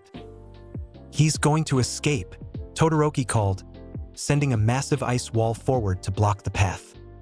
Mr. Compress leapt over the obstacle with ease, only to find Izuku's stretched arm waiting on the other side. The rubber limb wrapped around him multiple times, binding his arms to his torso. "Gomu no mummy wrap," Izuku declared, yanking the villain back from the portal's edge. "Impressive," Mr. Compress acknowledged as he was pulled toward the students. But a good magician always has another trick. With a subtle movement of his jaw, he appeared to swallow the compressed marbles containing bakugo and tokoyami. Before the students could respond, multiple villains emerged from Kurogiri's portal, Dabi with his blue flames, Toga with her blades, and the liquid villain named Compress. "Release me or deal with my colleagues," Mr. Compress offered, his tone conversational despite being bound in rubber limbs. Izuku's grip tightened as he analyzed their options. They were outnumbered, potentially outmatched, and Bakugo's safety hung in the balance. Before he could decide, Shoji moved forward, his dupli arms forming into fists. "While you were busy talking," Shoji stated calmly, "I felt something drop from your pocket during the capture." He opened one of his hands to reveal two small marbles, the compressed forms of their classmates. Mr. Compress's theatrical demeanor faltered. "What? But I—" He checked his pockets with his partially freed hand, finding them empty. A sleight of hand from the students? How unexpected. Dabi stepped forward, blue flames dancing around his hands. "This changes nothing. We'll take them by force." "I don't think so," came a new voice as Aizawa arrived, his capture weapon already in motion. "You're outnumbered now."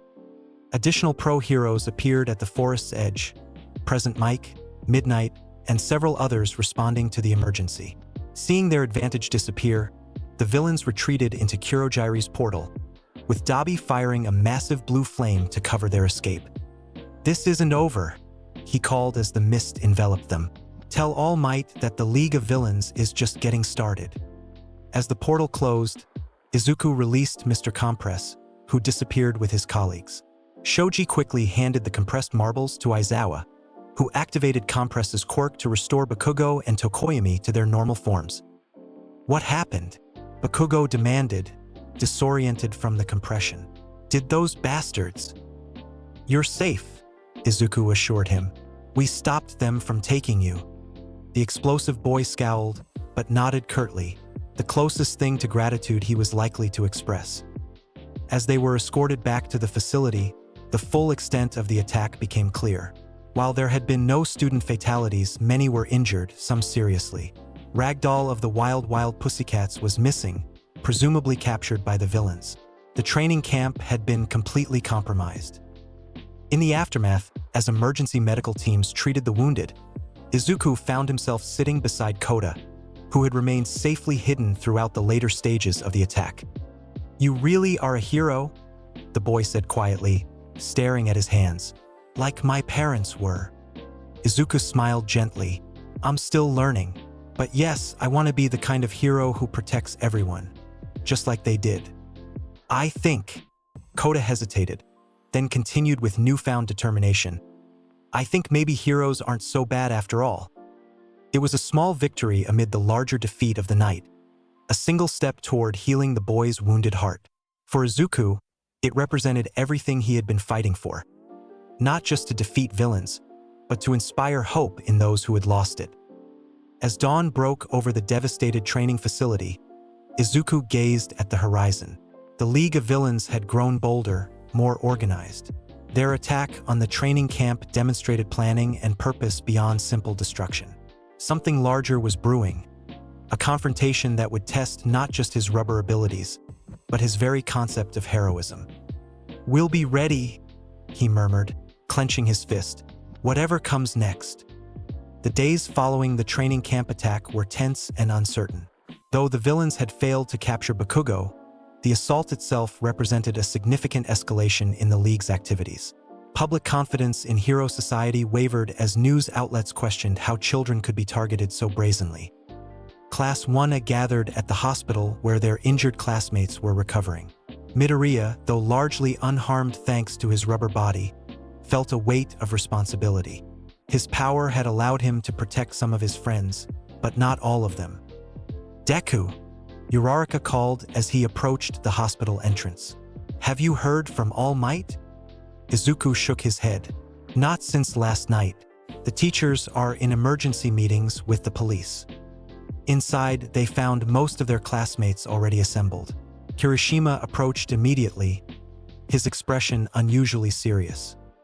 "Midoriya, we need to talk," he said quietly, gesturing to a corner where Todoroki and Yaoyorozu waited. "It's important." Once they were relatively private, Yaoyorozu revealed a small tracking device. "During the attack, I placed this on one of the nomas that the villains withdrew. It's been transmitting their location." "You're tracking the League?" Izuku asked, immediately grasping the implications. Kirishima nodded grimly. "We know where their hideout is. The pros are planning a raid, but..." He hesitated. "They're moving too slowly. We could go ourselves tonight." "That would be illegal," Izuku reminded them, though his mind was already racing through possibilities. "Vigilante action is against the law. Sometimes doing what's right isn't the same as following rules," Todoroki stated calmly. "If we wait, they might relocate. This could be our only chance to strike before they target someone else." Izuku considered the proposal carefully. The responsible choice would be to inform the teachers and let the professional heroes handle the situation. But something in Luffy's inherited memories resonated with this moment. Times when the Pirate King had acted against authority because his friends were in danger. "I'll go," he decided finally. "But not to fight, to gather intelligence for the pros. We locate the hideout, confirm the villain's presence, then contact the authorities immediately." The others agreed to these terms, though Kirishima seemed disappointed by the limited scope. They arranged to meet that evening, using Yaoyorozu's tracking device to guide them to the League's location. As dusk fell, the small group of students made their way through an industrial district on the city's outskirts. The tracker led them to an abandoned warehouse complex that showed signs of recent activity. Approaching cautiously, they established observation positions around the perimeter. "I can see movement inside," Todoroki reported, his breath frosting in the cool evening air. "Multiple figures, including one that matches Shigaraki's description." "We should call the pros now," Yaoyorozu suggested, reaching for her phone. Before she could make the call, a familiar voice interrupted them. "I expected better judgment from UA's brightest students." They turned to find Aizawa standing behind them, his capture weapon already unraveled and his eyes gleaming red with activated erasure. Beside him stood All Might in his muscular form, his expression uncharacteristically stern. "Sensei, All Might," Izuku began, but Aizawa cut him off. "Save it, Midoriya. You've all broken numerous regulations tonight. Return to the rendezvous point immediately. The authorized operation is already underway." As if on cue, police vehicles and hero transport units began converging on the warehouse from multiple directions. The raid they had planned to instigate was already happening, and on a much larger scale than they could have managed. "Did you really think we weren't tracking them?" Aizawa asked, his tone softer but still disapproving. "Or that we wouldn't notice when 4 of our most capable students suddenly disappeared on the same evening?" "We were worried you might wait too long," Kirishima admitted. "After what happened at the training camp." All Might placed a massive hand on Kirishima's shoulder. "Your concern is admirable, young Kirishima, but rushing into danger without proper support is exactly what the villains would want. Now, please return to safety." Reluctantly, the students prepared to withdraw. But before they could leave, an explosion rocked the warehouse complex. Windows shattered as a massive pressure wave emanated from within the primary building, followed by the unmistakable sound of combat. "The raid has begun," Aizawa stated, his capture weapon tightening around his neck. "All Might, I'll escort the students to safety. You're needed at the front." The symbol of peace nodded, his eternal smile returning as he turned toward the battle. "Stay safe, young ones. I'll handle this." With a tremendous leap, All Might launched himself toward the warehouse, landing with enough force to crater the ground beneath him. Through the broken windows, they could see flashes of combat as heroes engaged villains throughout the complex. "Let's go," Aizawa ordered, gesturing for the students to follow him away from the danger zone. Izuku hesitated, something in his instincts warning him that this situation was different. The League had been prepared for the USJ attack and the training camp. What if they were prepared for this raid as well? "Sensei," he began, "something doesn't feel right. The League has been one step ahead at every turn. What if?" A second explosion, far larger than the first, interrupted his concerns. This one emanated not from the warehouse, but from the city center miles away, visible as a rising plume of smoke and fire against the night sky. A diversion, Aizawa realized immediately, his expression darkening. They knew we'd find this location. All Might, who had already entered the warehouse, emerged moments later with several restrained villains, but not Shigaraki or any of the League's core members. "This is a decoy hideout," he called. "Kurogiri has already transported their leadership elsewhere." Izuku's mind raced. If this was a diversion, then the real target was elsewhere. But what or who were they after?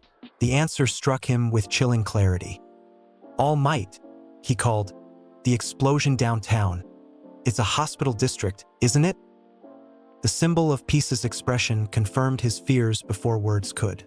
With horror, Izuku realized the League's true objective. Not Bakugo, but someone far more important to their plans.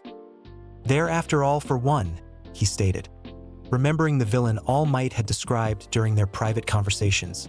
The League's true leader.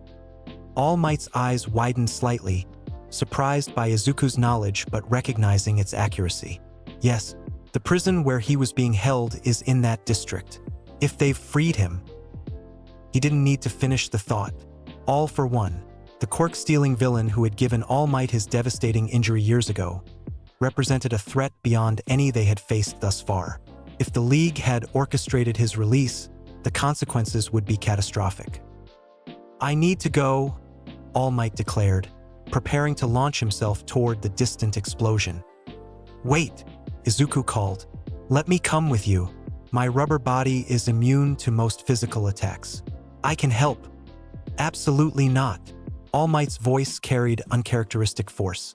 "This is beyond even your abilities, young Midoriya. All for One is not a villain you can defeat with rubber punches."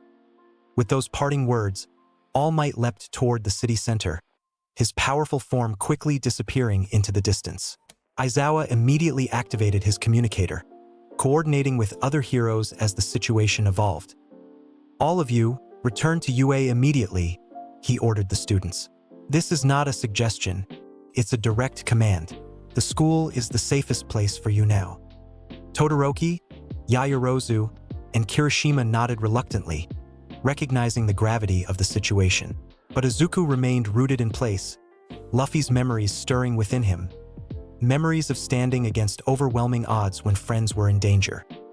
"Midoriya," Aizawa's voice softened slightly, recognizing the conflict in his student's eyes. "All Might needs to focus on the threat without worrying about protecting you. The best way to help him is to stay safe." Reluctantly, Izuku nodded. "Yes, Sensei." As they began their return journey, however, a disturbing broadcast appeared on the massive public screens throughout the city. The transmission showed All Might engaged in desperate combat with a dark figure whose very presence seemed to distort the air around him. All for One had indeed been freed, and the symbol of peace was fighting for his life, and for the future of Hero Society itself. The broadcast continued as they traveled, showing the battle's progression. All Might, despite his incredible power, was clearly struggling against All for One's multiple quirks and tactical brilliance. The villain seemed to anticipate every move, countering with devastating combinations of stolen abilities. When All Might was momentarily overwhelmed, sent crashing through several buildings by a particularly powerful attack, Izuku could contain himself no longer. "I have to help him," he declared, activating Gear Second. Steam rose from his body as his skin took on a pinkish hue. "Midoriya, don't," Izawa warned, his capture weapon unraveling in preparation to restrain his student. "You can't face All for One." "I'm not going to fight," Izuku clarified, stretching his arms in preparation. "But I can't just watch All Might die, not when I might be able to help, even just as support." Before Izawa could stop him, Izuku launched himself skyward with a powerful GOMU no rocket, stretching his arms to grab distant buildings and propel himself toward the battle site. Behind him, he heard Izawa's frustrated shout, but his decision was made. The inherited will of Monkey D. Luffy burned within him, a determination to protect those he cared about, regardless of the odds or authority. All Might had been his inspiration, his mentor, the embodiment of everything he aspired to become. He couldn't stand idle while that symbol fought for survival. As he approached the battle zone, the devastation became immediately apparent. Entire city blocks had been reduced to rubble, the result of exchanges between two overwhelmingly powerful individuals.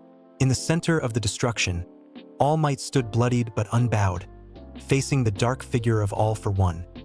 Izuku landed on a partially collapsed building at the periphery of the combat zone, assessing the situation. All Might's muscular form was flickering, showing signs of reaching its limit. All for One, by contrast, seemed almost casual in his devastation, his mask concealing any expression as he unleashed quirk after stolen quirk. "Your time is ending, All Might," the villain's amplified voice carried across the battlefield. "The symbol of peace will fall tonight, and with it, the false security of this hero society you've built." "As long as I draw breath," All Might responded, bracing for another attack. "Evil like yours will never triumph." All for One chuckled, the sound chilling despite its mechanical distortion. "Bold words from a man who can barely maintain his form. Shall we test your resolve one final time?" The villain raised his hand, the limb transforming into a grotesque amalgamation of multiple quirks. Energy gathered at his fingertips, creating visible distortions in the air, the preparation for what would clearly be a devastating attack. Without hesitation, Izuku activated Gear Third, biting his thumb and blowing air into his arm. The limb expanded dramatically, growing to massive proportions. From his peripheral position, neither combatant had noticed his presence yet, giving him the element of surprise.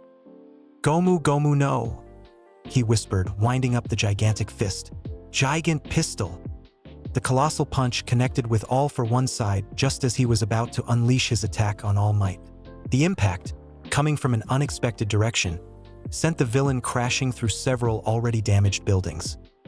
All Might turned in shock, his flickering form momentarily stabilizing as he recognized his student. "Young Midoriya, what are you doing here?" "Helping," Izuku replied simply, allowing his arm to return to normal size as he jumped down beside his mentor. "You looked like you needed it." Before All Might could respond, rubble shifted as All for One emerged from the debris. His mask cracked, but his presence no less menacing. "Interesting," the villain observed. "The rubber boy I've heard so much about. Shigaraki has been quite fixated on you since USJ." Izuku positioned himself beside All Might, Gear Second still active throughout his body. "All Might, I know you wanted me to stay away, but I couldn't just watch. We'll fight him together." The symbol of peace's expression shifted through several emotions: concern, pride, resignation, before settling on determination. "Stay behind me, young Midoriya. This is still my fight, but I appreciate the support." All for One laughed, the sound distorted through his damaged mask. How touching, the mentor and his protege, standing together against inevitable defeat. "It almost makes me nostalgic for my own former student." The villain raised both hands, multiple quirks activating simultaneously. Let's see how your rubber body handles this, boy. What followed was unlike any combat Izuku had experienced before. All for One unleashed a barrage of diverse attacks, air pressure cannons, kinetic boosters, impact amplifiers, and more esoteric abilities that defied easy classification. While Izuku's rubber body provided immunity to many physical strikes, the sheer versatility of All for One's arsenal created constant challenges. Working in tandem with All Might, Izuku focused on defensive support, using his elastic body to absorb impacts that would have damaged his mentor, creating rubber barriers against particularly devastating attacks, and occasionally landing jet pistols when openings appeared. His right arm is his primary attack vector. Izuku called to All Might, his analytical mind cataloging patterns even amid the chaos. He favors pressure attacks followed by kinetic amplification. All Might nodded, adjusting his strategy based on Izuku's observations. Together, they gradually pushed All for One backward, the combination of All Might's overwhelming power and Izuku's tactical flexibility creating a synergy that the villain hadn't anticipated. For a brief moment, victory seemed possible, until All for One unveiled his trump card. "Enough games," the villain declared, raising both hands toward the heavens. The air itself seemed to warp around him as he combined multiple quirks into a single devastating technique. Let's see how rubber fares against absolute force. The attack, when it came, defied physical description, a combination of gravity manipulation, air pressure, and some form of spatial distortion that created a singularity-like effect. Even Izuku's rubber body couldn't fully negate its impact. He was sent flying backward, crashing through multiple buildings before his elastic form absorbed enough energy to halt his trajectory. All Might fared worse, the attack exacerbating his existing injuries and pushing his diminishing form to its absolute limit. When Izuku managed to return to the battlefield, he found the symbol of peace on one knee, his muscular form flickering more rapidly than ever before. "All Might," he called, rushing to his mentor's side. "I'm all right, young Midoriya," All Might assured him, though his labored breathing suggested otherwise. "But I need you to withdraw now. What comes next is between him and me alone." Izuku started to protest, but the look in All Might's eyes stopped him. This was more than a battle between hero and villain. It was the culmination of a decades-long conflict, a final reckoning between two forces that had shaped modern society.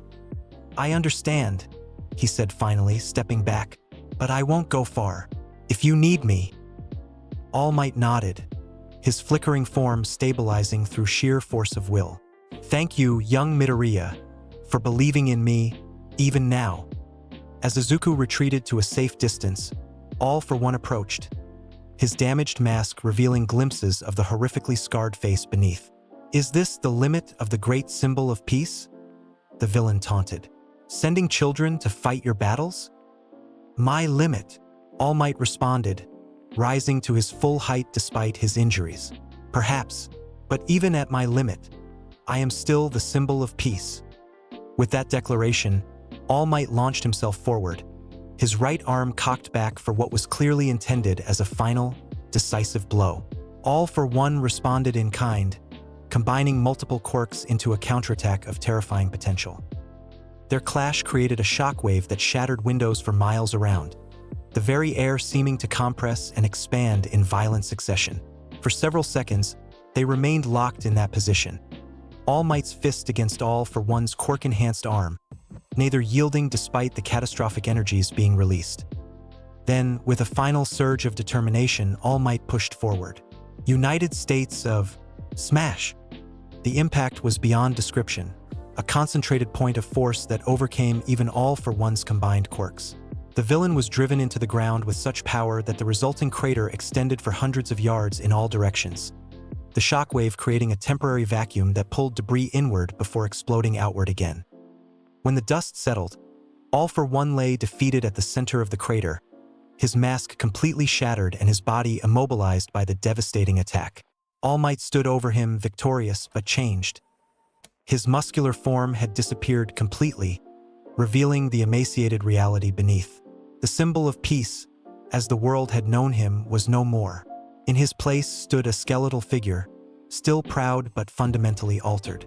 And most critically, this transformation had occurred on live television, broadcast to millions around the world.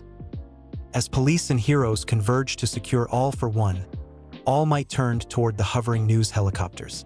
Raising his withered arm, he pointed directly at the cameras, and by extension to every citizen watching.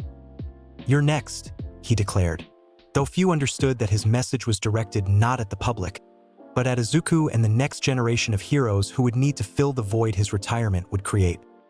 The symbol of peace had won his final battle, but at the cost of his power and his public identity. An era had ended, and uncertainty loomed over what would follow. From his position at the edge of the battlefield, Izuku watched with a mixture of awe, respect, and trepidation.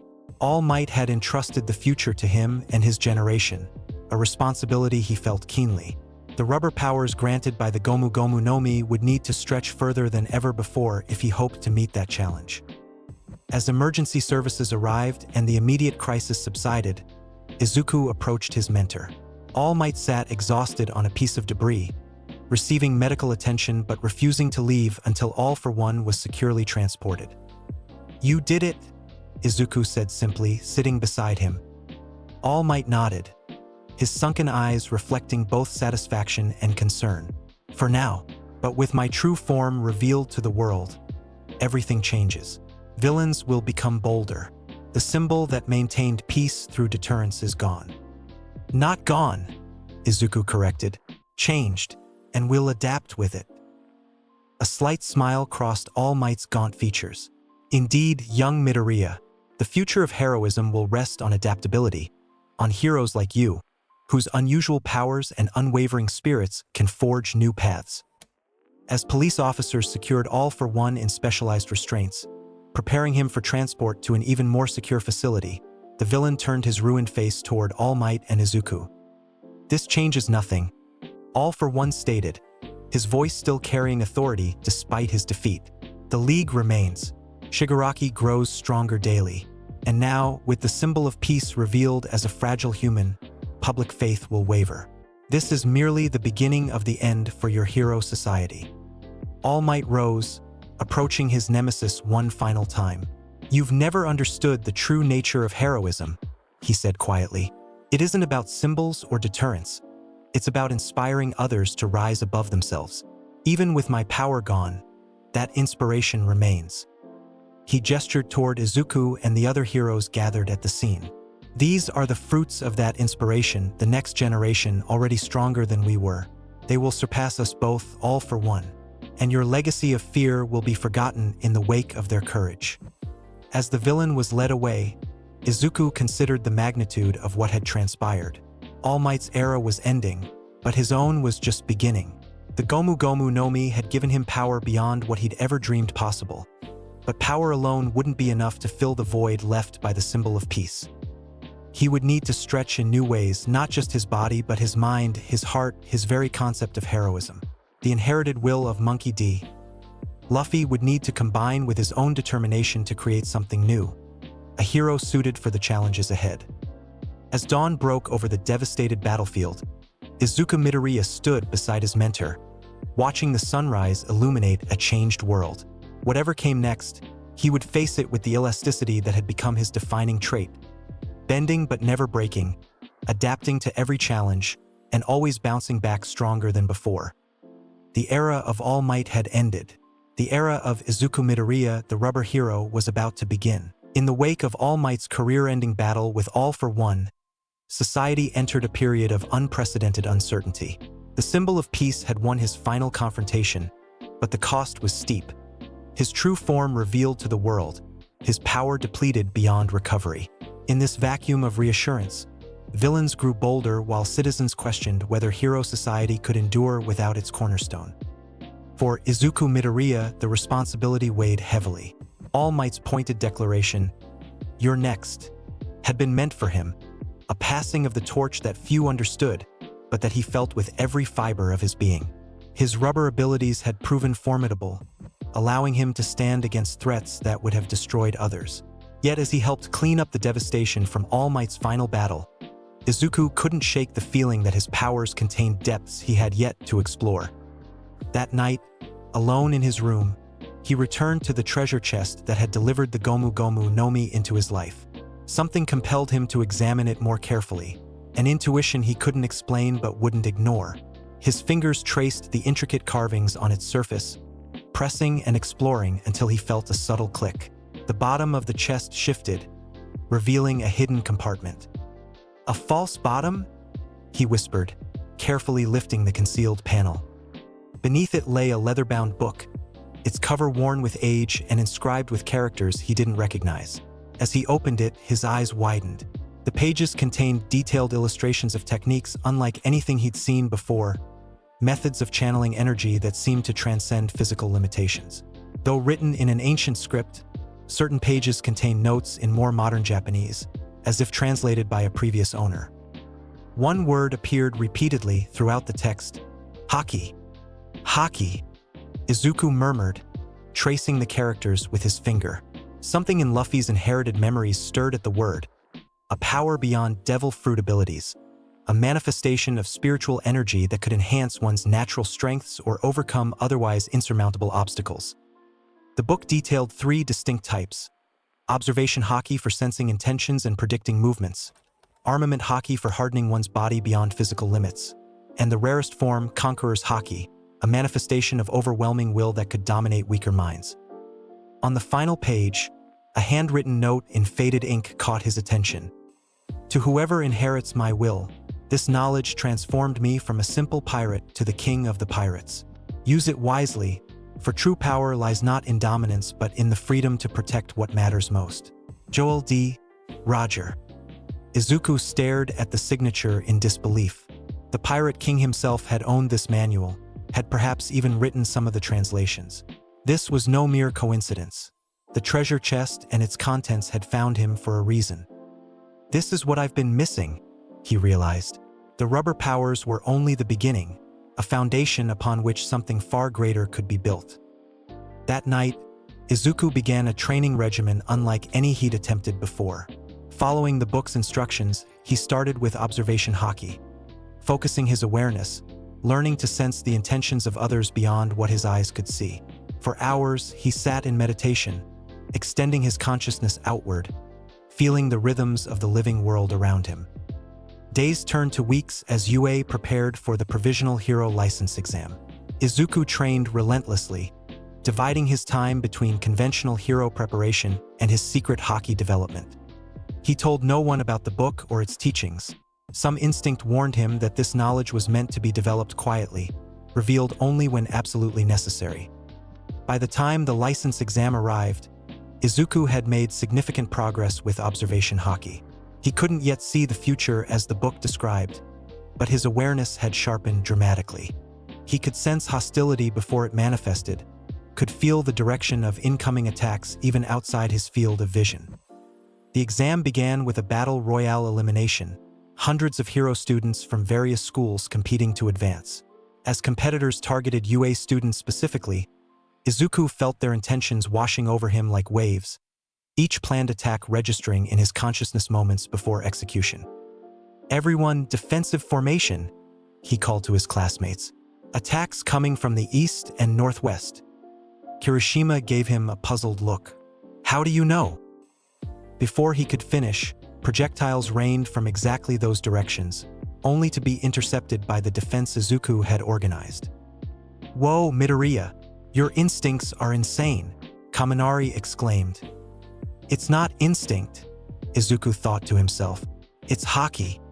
As the exam progressed, Izuku's enhanced awareness proved invaluable. He coordinated his classmates with uncanny precision, predicting enemy movements and identifying civilians in need of rescue before they were even visible. His rubber abilities, combined with this heightened perception, made him nearly untouchable. During a particularly intense rescue simulation, Izuku found himself facing multiple opponents while protecting injured civilians. The pressure mounted, and something within him responded. A power he'd been nurturing but hadn't fully manifested. "I need more," he thought, feeling his limits approaching. "More speed, more power." His body responded instinctively.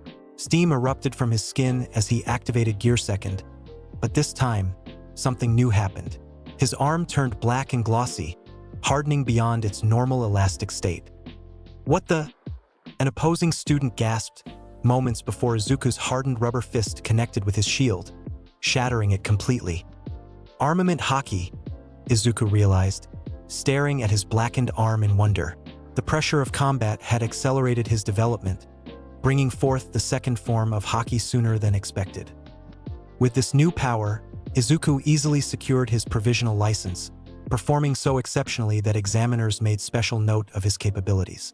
His classmates celebrated their own successes, attributing Izuku's remarkable performance to his devil fruit abilities, unaware that he had unlocked something far beyond mere rubber powers.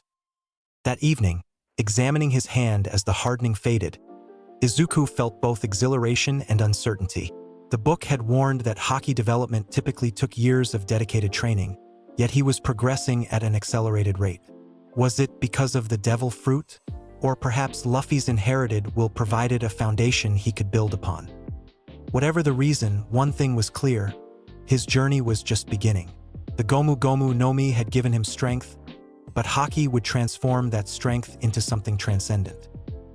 As autumn deepened, news arrived of a new threat: the Shai Hasaikai, a Yakuza organization trafficking a Quirk-destroying drug developed from a young girl named Eri. The raid operation would include professional heroes alongside a select group of students with provisional licenses. Izuku was chosen immediately, his performance in the license exam marking him as exceptional even among UA's elite. As they prepared for the operation, he continued his Haki training in private, focusing now on combining armament with his rubber techniques. The results were remarkable. Hardened rubber struck with devastating force while maintaining its elastic properties, creating combat applications that defied conventional understanding. On the day of the raid, as the heroes gathered outside the Shai Hasaikai compound, Izuku closed his eyes momentarily, extending his observation Haki throughout the structure. The book had described masters who could perceive individuals across vast distances, identifying their locations and conditions with perfect clarity. He wasn't at that level yet, but there are 23 people inside, he stated quietly. 8 on the ground floor, including 4 in what appears to be a meeting room toward the rear. The others are underground, including a small presence that must be Eri. She's several levels down, alongside someone with an immense, threatening aura. Sir Night Eye, All Might's former sidekick and the raid's coordinator, stared at him in shock. How could you possibly know that? Izuku hesitated, then offered a partial truth. My quirk has been evolving. I can sense vibrations through materials, even at a distance. Night Eye seemed skeptical but couldn't deny the tactical advantage such information provided. The raid proceeded with Izuku's intelligence informing their strategy, allowing for more precise targeting and reduced collateral damage. As they fought their way through the compound, Izuku's combined rubber and Haki abilities proved devastating against the Yakuza forces. His hardened rubber fists penetrated barriers that stopped others cold, while his enhanced perception allowed him to anticipate attacks that would have caught his teammates unaware. When they reached the underground chambers, they encountered Overhaul, the Yakuza leader whose quirk allowed him to disassemble and reassemble matter at will. He had Eri with him, using her as both shield and power source for his terrifying abilities. You heroes think you understand justice? Overhaul sneered, his plague mask giving him an ominous appearance. But you're just tools of a corrupt system. The quirk-destroying drug will reset society, return it to a purer state. Someone who would exploit a child has no right to talk about purity, Izuku responded, his eyes fixed on the small, horn-headed girl trembling beside the villain. Through his observation Haki, he could feel her terror and something else, a power within her that pulsed with potential, restrained by fear and trauma. The battle that followed tested even Izuku's enhanced abilities. Overhaul's matter manipulation allowed him to reshape the battlefield constantly, creating spikes and barriers while disassembling anything that came too close. When cornered, he committed the ultimate atrocity, absorbing one of his own followers into his body, transforming into a monstrous fusion with dramatically increased power. Mirio Togata, the third-year student who had been tracking Eri's case, fought valiantly but paid a terrible price. Struck by one of the quirk-destroying bullets, he lost his permeation quirk entirely, yet continued fighting Quirkless to protect the girl. His heroism inspired Izuku, reminding him of his own quirkless determination before the GOMU no Mi. When Mirio was finally overwhelmed, Izuku stepped forward. "I'll handle this now, senpai. Rest." Overhaul laughed, his fused form towering over Izuku. "The rubber boy? Your quirk is useless against me. I'll disassemble you atom by atom." "My abilities aren't limited to rubber," Izuku replied calmly, steam beginning to rise from his body as he activated Gear Second. His skin took on a pinkish hue, but then something new happened. His muscles expanded dramatically, his arm inflating with compressed air. Gear Fourth, Bound Man. Izuku's body transformed, his torso expanded and segmented with patterns reminiscent of tribal markings, while his limbs retained their elastic properties but with enhanced power. Haki blackened his arms and legs, creating a perfect fusion of rubber flexibility and armored hardness. Overhaul's eyes widened behind his mask. "What kind of quirk evolution is this?" "Not evolution," Izuku responded, his voice deeper in this form. "This is what happens when I stop holding back." What followed was unlike anything the professional heroes had witnessed. Izuku bounced through the air with controlled elasticity, his movements unpredictable yet precise. His hardened rubber fists struck with force that shattered Overhaul's reconstructed defenses, while his enhanced perception allowed him to avoid the villain's desperate counterattacks. "GOMU GOMU no." Izuku wound up his arm, the limb stretching back impossibly far while maintaining its hockey-hardened state. "Kong Gun." The devastating attack connected with Overhaul's chest, the impact so powerful it separated the villain from his fused companion and sent him crashing through multiple walls. Before Overhaul could recover or attempt another fusion, Izuku was upon him again, a flurry of hardened rubber strikes dismantling the Yakuza leader's defenses completely. In the aftermath, as heroes secured Overhaul and his operations, Izuku approached Eri gently. The girl flinched away, conditioned by years of abuse to fear contact. "It's okay," he said softly, kneeling to her level. "No one will hurt you anymore." Through his observation haki, he could sense the trauma locked within her. Layers of fear and pain that had imprisoned her spirit as surely as Overhaul had imprisoned her body. Her quirk, too, remained a caged thing, its potential warped by misuse and terror. Without fully understanding what he was doing, Izuku reached out with something beyond haki. A fragment of power he didn't yet recognize, a warmth that seemed to emanate from the core of his being. As his hand gently touched Eri's head, both felt something shift, a liberation, a loosening of chains that had bound her since birth. The horn on her head glowed briefly, and Eri's eyes widened. For the first time in years, she smiled. A small, hesitant expression, but genuine. "Your power isn't a curse," Izuku told her, somehow knowing this truth despite never being told about her quirk's nature. "It's a gift that was misused. One day, you'll use it to heal rather than harm." Nearby, Mirio watched with mixed emotions. Joy for Eri's freedom, grief for his lost quirk. Sensing this, Izuku turned to his senpai. "Togata senpai, may I try something?" Uncertain but trusting, Mirio nodded. Izuku placed his hand on the third-year student's shoulder, reaching once more for that strange warmth within himself. It responded more readily this time, flowing through his touch into Mirio's body. For a moment, nothing seemed to happen. Then Mirio gasped, his hand becoming translucent before solidifying again. "My quirk," he whispered in disbelief. "How?" Izuku shook his head, equally confused. "I don't know. I just wanted to help."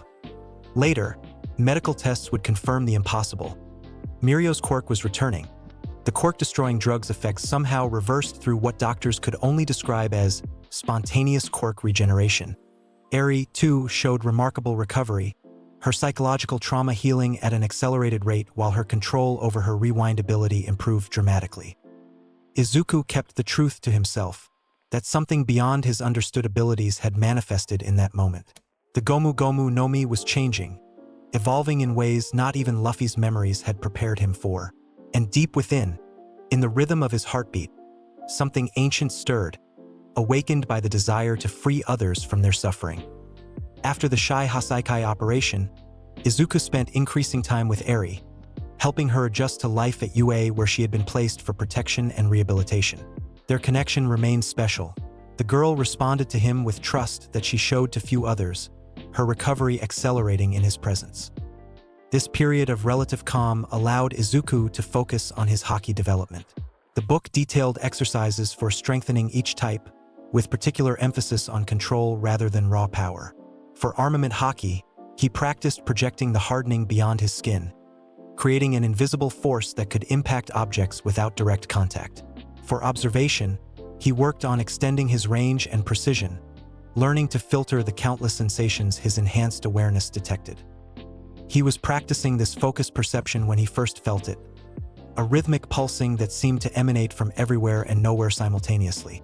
For brief moments, his heartbeat would sync with this mysterious rhythm, creating a sensation of expanded consciousness that vanished before he could fully grasp it. The book mentioned nothing about this phenomenon, leaving Izuku to wonder if it represented some aspect of haki he hadn't yet understood, or something entirely different. His contemplation was interrupted when UA announced the remedial course program, a special training session where students who failed the provisional license exam would work with problem children under professional supervision. Though Izuku had passed, Aizawa requested his assistance. "Your ability to connect with difficult cases has been noted," the homeroom teacher explained, referencing Izuku's success with Eri. "These children have powerful quirks but behavioral issues that make them dangerous. Your unique approach might be valuable." The session proved challenging but rewarding. Using his observation haki to sense the children's emotional states, Izuku could address their underlying insecurities rather than just their disruptive behaviors. More surprising was how they responded to his presence, the most troubled children calming almost immediately when he worked with them directly. "It's like you've got some kind of aura," Kami Utsushimi, a Shiketsu student participating in the remedial course, observed. "They just totally vibe with you." Izuku smiled uncertainly. He couldn't explain that his haki training was developing in unexpected ways, that the same energy he used to harden his fists or sense attacks could apparently influence others' emotional states when properly channeled. During a particularly difficult exercise, when a child's anxiety triggered a dangerous quirk manifestation, Izuku felt that strange rhythm return, stronger this time, synchronizing with his heartbeat for several seconds. Without conscious decision, he placed his hand on the panicking child's shoulder. The effect was immediate and dramatic. The quirk deactivation was visible to all, the dangerous energy dissipating harmlessly as the child's breathing steadied.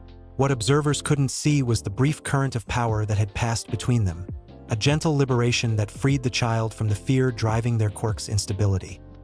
"Dude, that was amazing," Kami exclaimed afterward. "What kind of rubber power was that?" "It wasn't rubber," Izuku admitted, staring at his hand in wonder. "I'm not entirely sure what it was." That evening, reviewing the book again, Izuku found a passage he'd overlooked before, a description of Conqueror's haki that mentioned its ability to subdue beasts not through dominance but through the projection of absolute will. The text suggested that, in its purest form, this rare haki variation could create harmony rather than submission, aligning disparate energies into balanced resonance. "Is that what I'm developing?" he wondered. "Conqueror's haki?" The book offered no clear answer, but Izuku's instincts told him this power went beyond even the rarest form of haki. Something else was awakening within him, something connected to the mysterious rhythm that occasionally synchronized with his heartbeat. As winter approached, UA prepared for its annual school festival, a rare opportunity for students to relax and showcase talents beyond combat. After the intense operations against villains, this celebration of school unity was desperately needed.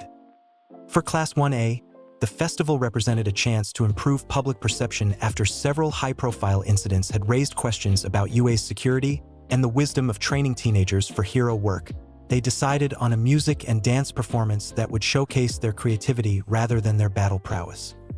Izuku threw himself into preparations, finding that the rhythm and coordination required for dance came naturally to him, his enhanced perception allowing him to synchronize perfectly with his classmates. During rehearsals, he occasionally incorporated subtle armament haki into his movements, creating visually striking moments where his limbs seemed to shimmer with inner energy. 2 days before the festival, a new threat emerged: Gentle Criminal, a flamboyant villain who documented his crimes online, targeted UA as his next spectacular stage. Accompanied by his devoted follower La Brava, he planned to infiltrate the school during the festival, humiliating the institution that represented everything he resented about hero society. Izuku encountered them by chance while running a last-minute errand, his observation haki alerting him to their presence and intentions before they physically appeared. The confrontation that followed was unlike any villain battle he'd experienced. Gentle Criminal fought with theatricality rather than malice, his elasticity quirk creating aerial maneuvers that would have been impossible to track without enhanced perception. "You're quite remarkable," Gentle commented during a momentary pause in their combat. "Most heroes in training lack such refinement in their technique." "And you're not like most villains," Izuku responded, sensing something unusual through his haki. A core of genuine idealism beneath Gentle's criminal persona. "Your motivations are different." The villain stiffened slightly. "What would you know of my motivations, boy?" Rather than answering directly, Izuku activated a low-level pulse of that strange energy he'd been developing. Not Conqueror's haki exactly, but something similar. It radiated outward, creating a moment of unexpected connection between them. In that instant, he perceived Gentle's history with perfect clarity. The failed hero candidate whose desperate bid for recognition had driven him to increasingly elaborate crimes. He saw La Brava too, the devoted supporter whose love quirk amplified Gentle's abilities through her genuine affection. "You wanted to be remembered," Izuku said softly, "to leave a mark on a world that overlooked you. I understand that desire better than you might think." Gentle Criminal's composure faltered. "How could you possibly?" "Because I was quirkless until recently," Izuku revealed, surprising even himself with this admission. "I know what it's like to have a dream that seems impossible, to feel invisible in a world that values only certain kinds of power." The fight resumed, but with a different quality, less antagonistic, more like a conversation expressed through combat. Izuku prevailed ultimately, his combined rubber abilities and haki overwhelming even La Brava's love-boosted Gentle. But rather than merely restraining them for the authorities, he took a different approach. "The festival is about bringing joy," he told the defeated pair, "about showing that heroes can inspire through more than just fighting. Would you be willing to see that before deciding UA deserves humiliation?" Against all conventional wisdom, Izuku arranged for Gentle and La Brava to observe the festival preparations secretly, to witness the genuine effort and creativity being poured into an event designed to uplift spirits rather than glorify battle prowess. Something in his approach, enhanced by that subtle energy he was still learning to control, reached the disillusioned villain in ways conventional heroics never could. "Perhaps," Gentle Criminal acknowledged quietly as they parted, La Brava's hand clutched in his. "There are multiple paths to being remembered after all." They surrendered peacefully after the festival concluded, but with a promise from Izuku to visit them and continue their philosophical discussions. It was an unconventional resolution that raised eyebrows among the teaching staff. Yet another example of Midoriya's increasingly unique approach to heroism. The festival itself proved a tremendous success, with Class 1A's performance receiving particular acclaim. Most moving was the special segment featuring Eri, experiencing her first cultural festival with wide-eyed wonder. When Izuku danced with the young girl, lifting her high so she could see the entire auditorium, something remarkable happened. Her horn glowed briefly, and everyone present felt an inexplicable warmth wash over them. Aizawa, watching from the sidelines, narrowed his eyes thoughtfully. "That wasn't just a quirk interaction," he murmured to present Mike beside him. "Something else is happening with Midoriya." The festival's success brought a brief period of positive publicity for UA, a welcome respite from the crisis coverage that had dominated recent months. This calm was shattered, however, when a new threat emerged: the high-end GOMU, artificially enhanced beings with multiple quirks and combat intelligence far beyond previous models. Their first target was Endeavor, the newly instated #1 hero struggling to fill All Might's enormous shadow. The confrontation in downtown Kyoto became a media spectacle, with live coverage showing Endeavor and Hawks fighting desperately against an opponent designed specifically to counter their abilities. Izuku watched the broadcast with growing concern, his enhanced perception allowing him to see details others missed. The calculated intelligence behind the GOMU's attacks, the way it specifically targeted Endeavor's weaknesses. This wasn't a mindless weapon. It was a strategic assault on the symbolic successor to All Might. "He needs help," Izuku murmured, already moving toward the door. His classmates called after him, but he was gone before they could stop him, using his rubber abilities to launch himself across the city at speeds that blurred his passage. Arriving at the battle scene, Izuku found a situation even more dire than the broadcasts had shown. Endeavor was grievously injured but fighting on through sheer willpower, while Hawk struggled to evacuate civilians from the combat zone. The high-end Nomu, a creature called Hood with regeneration, super strength, and multiple additional quirks, was systematically dismantling the number 1 hero's defenses. Without hesitation, Izuku launched himself into the fray, his arrival so unexpected that even the intelligent Nomu paused momentarily. "Midoriya," Endeavor rasped, blood streaming from multiple wounds. "Get back. This isn't a training exercise." "I know," Izuku replied, already activating Gear Second as he assessed the situation. "But you need support, and I'm licensed to provide it." The Nomu recovered from its surprise quickly, redirecting its attack toward this new threat. Its analytical systems recognized the rubber youth from data provided by the League, identifying him as a high-priority target with unusual capabilities. What followed was a combat demonstration that stunned even the professional heroes present. Izuku moved with preternatural awareness, his observation haki allowing him to anticipate the Nomu's attacks before they were launched. When direct confrontation became necessary, he transitioned seamlessly into Gear Fourth. Bound Man, his haki-hardened rubber fists striking with impact force that even the Nomu's regeneration struggled to counter. "What kind of training have they been doing at UA?" Hawks muttered, watching as Izuku bounced through the air, delivering devastating blows that actually stunned the creature designed to surpass Endeavor. The turning point came when Izuku sensed a pattern in the Nomu's regeneration, a pulsing energy that concentrated in its head immediately before healing major damage. Focusing his perception, he identified the primary core, the one weakness in an otherwise seemingly invulnerable opponent. "Endeavor," he called, deflecting a vicious counterattack with hardened rubber. "It regenerates from a central point in its cranium. A single, concentrated attack could disable it permanently." The number 1 hero, despite his injuries and exhaustion, understood immediately. Summoning his ultimate technique, Prominence Burn, he prepared to deliver a finishing blow. Izuku, recognizing both the attack's potential and Endeavor's weakened state, did something unprecedented. Focusing his armament haki into his palms, he channeled energy not into hardening but into emission, creating an invisible force that supported and directed Endeavor's flames, intensifying their concentration while reducing the physical strain on the injured hero. The combined attack struck with pinpoint precision, completely incinerating the Nomu's regenerative core. The creature collapsed, its enhanced systems shutting down permanently as its primary quirk was destroyed. In the aftermath, as medical teams treated Endeavor's injuries, the flame hero fixed Izuku with a penetrating stare. "That wasn't just rubber manipulation," he stated flatly. "What exactly are you developing, Midoriya?" Izuku considered his response carefully. "My abilities are evolving in ways I'm still understanding, but I'd be happy to demonstrate more during my upcoming internship with your agency, if the offer still stands." Endeavor's expression remained stern, but he nodded once, a gesture of respect from a man who rarely offered it. "Be prepared to explain everything. I don't tolerate secrets in my agency."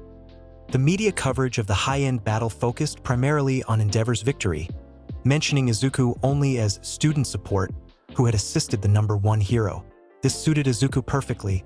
He had no desire for publicity, especially as he continued developing abilities that defied conventional quirk classification.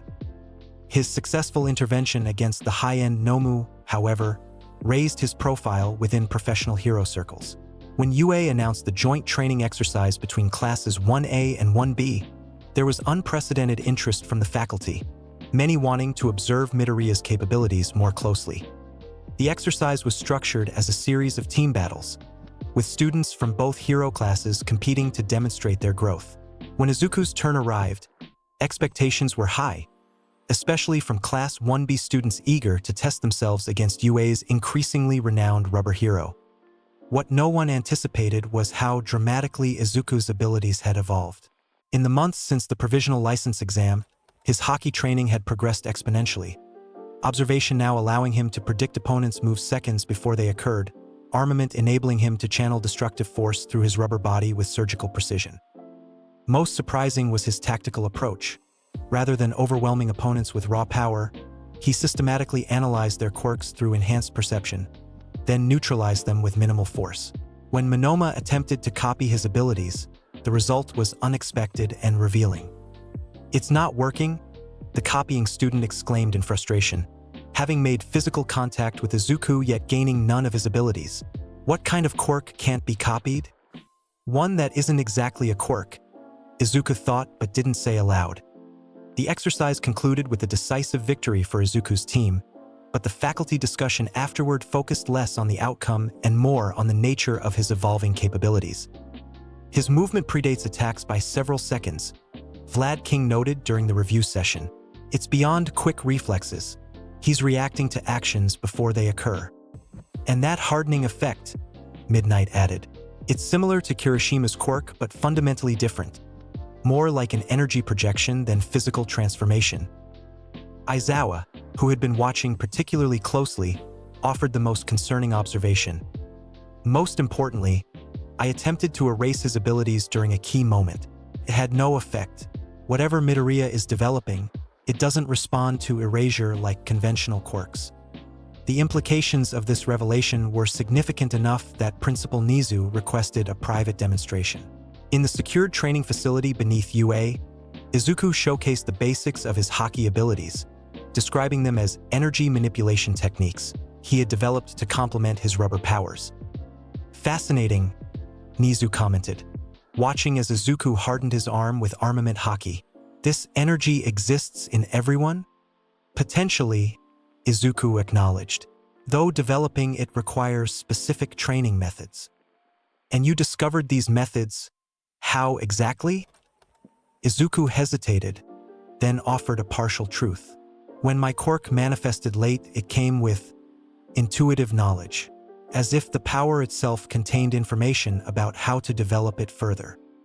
Nizu's intelligent eyes studied him carefully. "I see.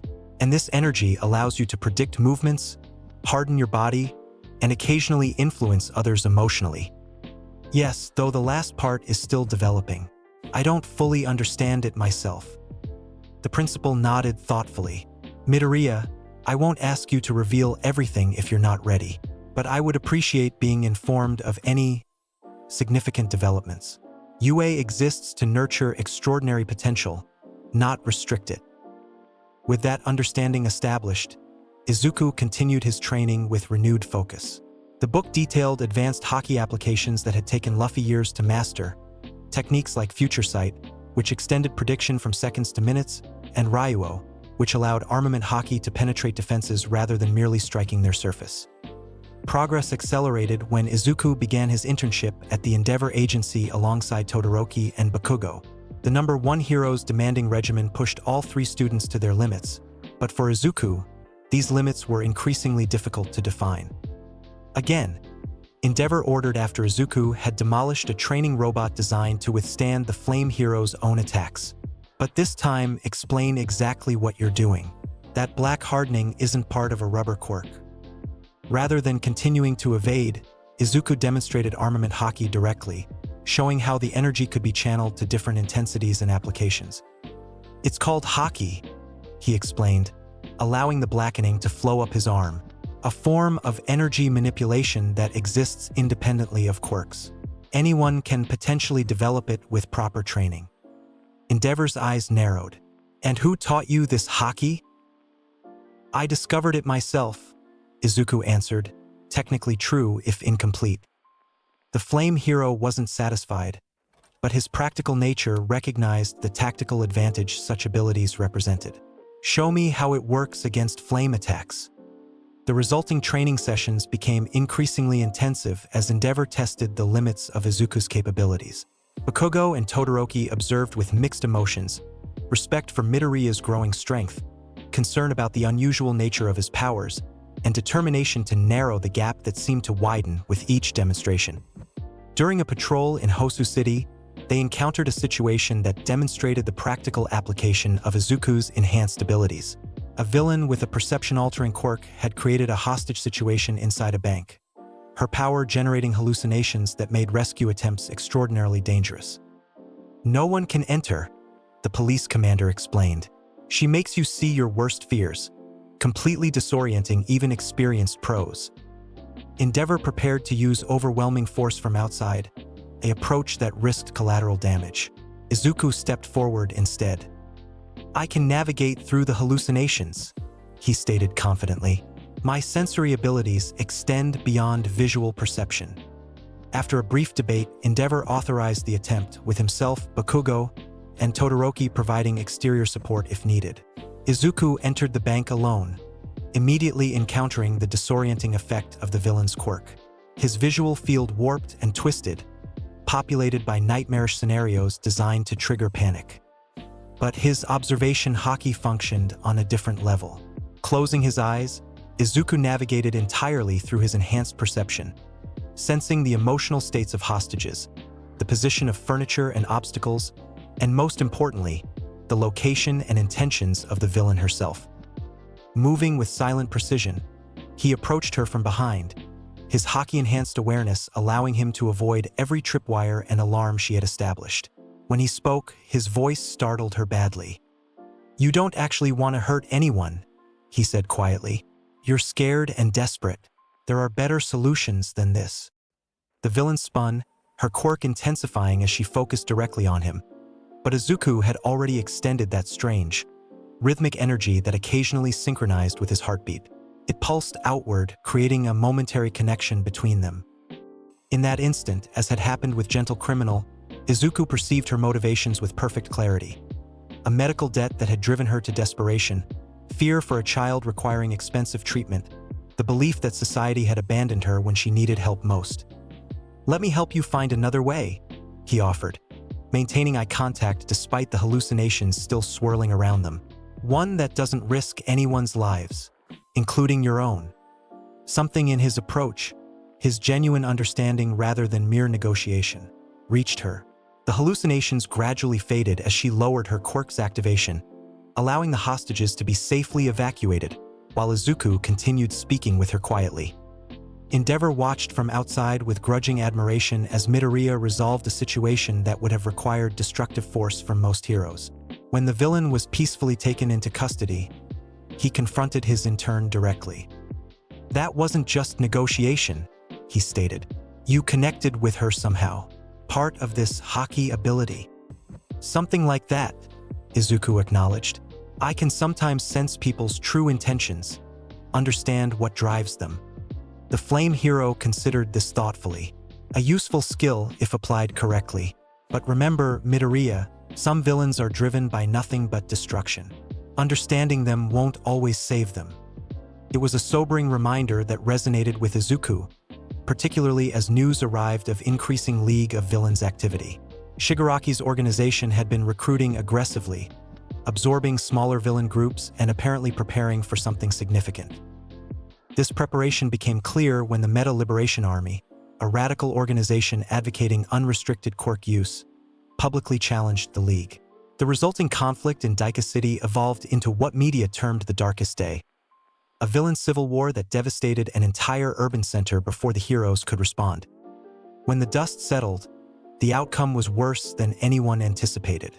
Rather than destroying each other, the League and the Liberation Army had merged into a unified front, the Paranormal Liberation Front, commanding thousands of followers and resources that dwarfed previous villain organizations. Society's response was immediate and dramatic.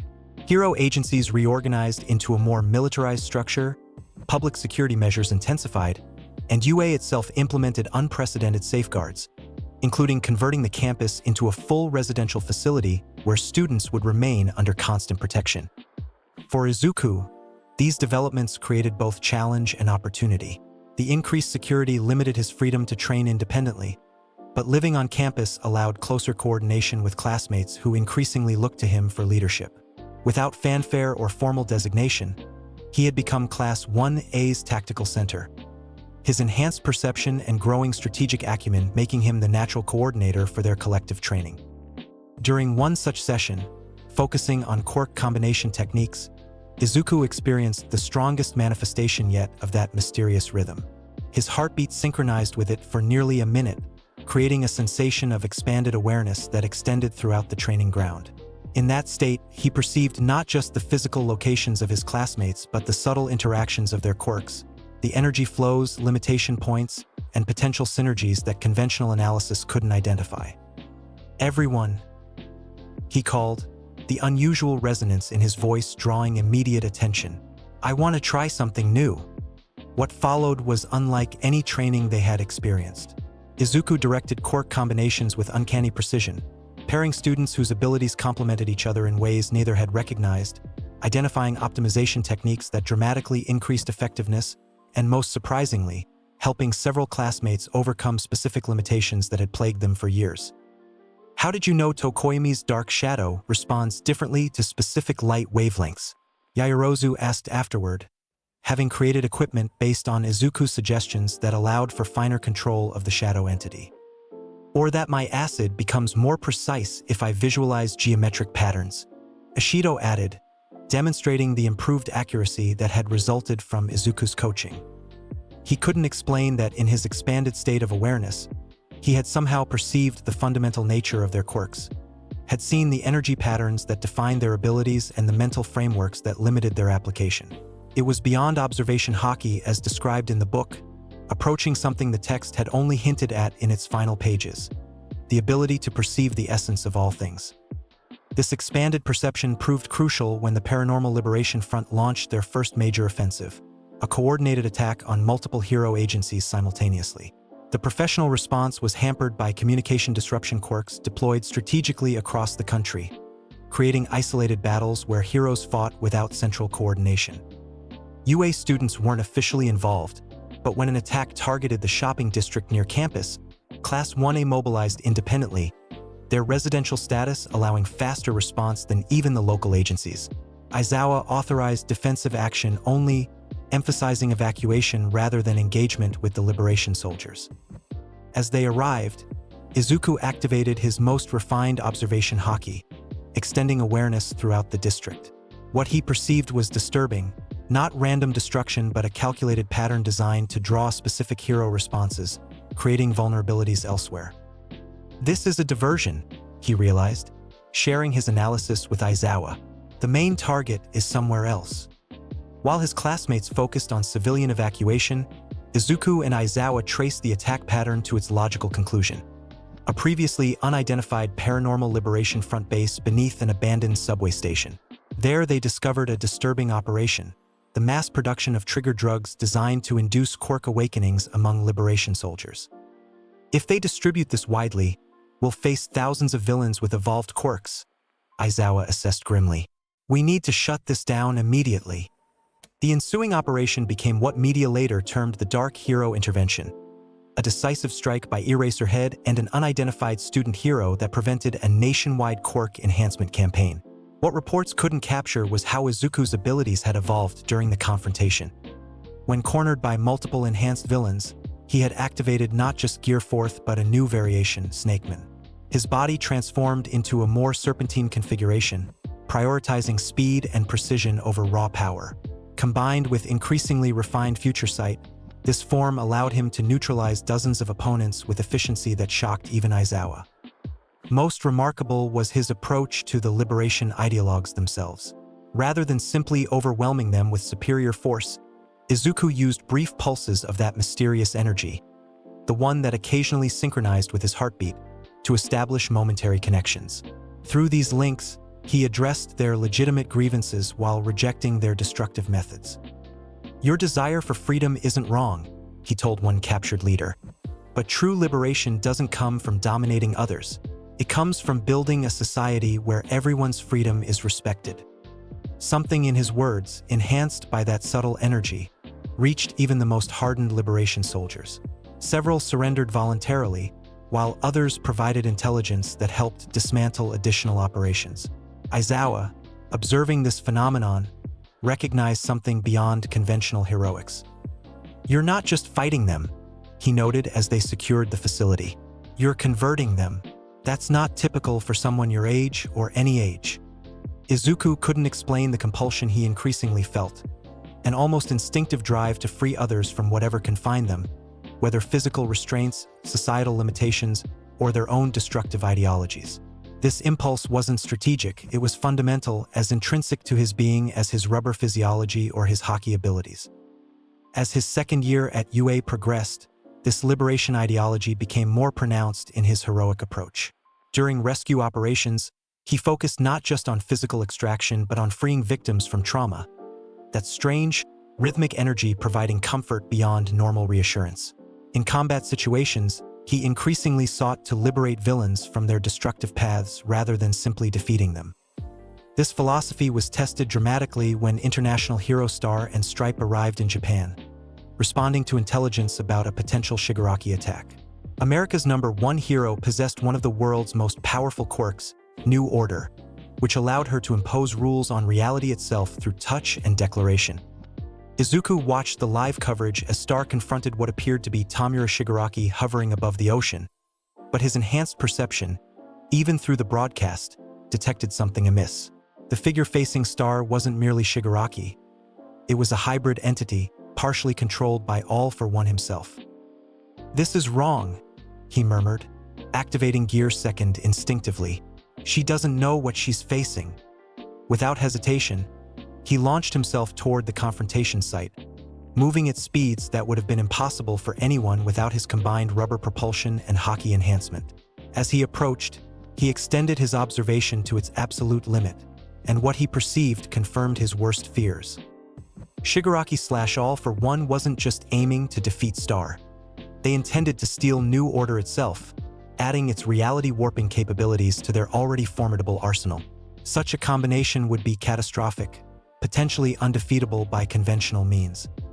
Arriving just as the battle reached its critical phase, Izuku witnessed Star imposing her ultimate rule on Shigaraki. Tamura Shigaraki's heart will stop beating. It was a desperate, lethal tactic from a hero facing an existential threat, but one that the hybrid villain was already countering through accelerated evolution. "Star!" Izuku called, landing on the floating debris that served as their battlefield. "It's not working. He's adapting." The American hero turned in shock, her concentration momentarily broken. "Who?" Before she could complete the question, Shigaraki launched his counterattack. Fingers extended to decay both heroes simultaneously. In that crucial moment, Izuku activated Gear Fourth, Boundman, and intercepted with hockey-hardened rubber, creating a barrier between Star and certain death. "He's not just Shigaraki," Izuku explained rapidly, deflecting another decay attempt. "All for One is partially controlling him, and they want your quirk." Star assessed the situation with professional speed, recognizing both the truth in Izuku's warning and the tactical advantage his unexpected arrival provided. Together, they engaged the hybrid villain, Star's New Order, creating environmental advantages, while Izuku's future sight allowed them to anticipate the increasingly erratic attack patterns. The turning point came when Shigaraki managed to make contact with Star, initiating the quirk transfer process that had claimed so many abilities before. Izuku, perceiving the energy flow through enhanced awareness, did something unprecedented. He interposed himself between them, allowing that mysterious rhythm within him to fully synchronize with his heartbeat. In that moment of perfect resonance, something extraordinary happened. Rather than merely interrupting the transfer, Izuku's intervention created a feedback loop, his unique energy interfering with All for One's extraction process in ways neither villain nor hero had anticipated. Star, sensing an opportunity, imposed her final rule: New Order will revolt against other quirks attempting to steal it. The combination of Star's command and Izuku's mysterious energy created a cascading reaction within Shigaraki's body. New Order began destroying other stolen quirks before ultimately sacrificing itself. The American hero collapsed, her power gone but her life preserved by this unexpected interaction.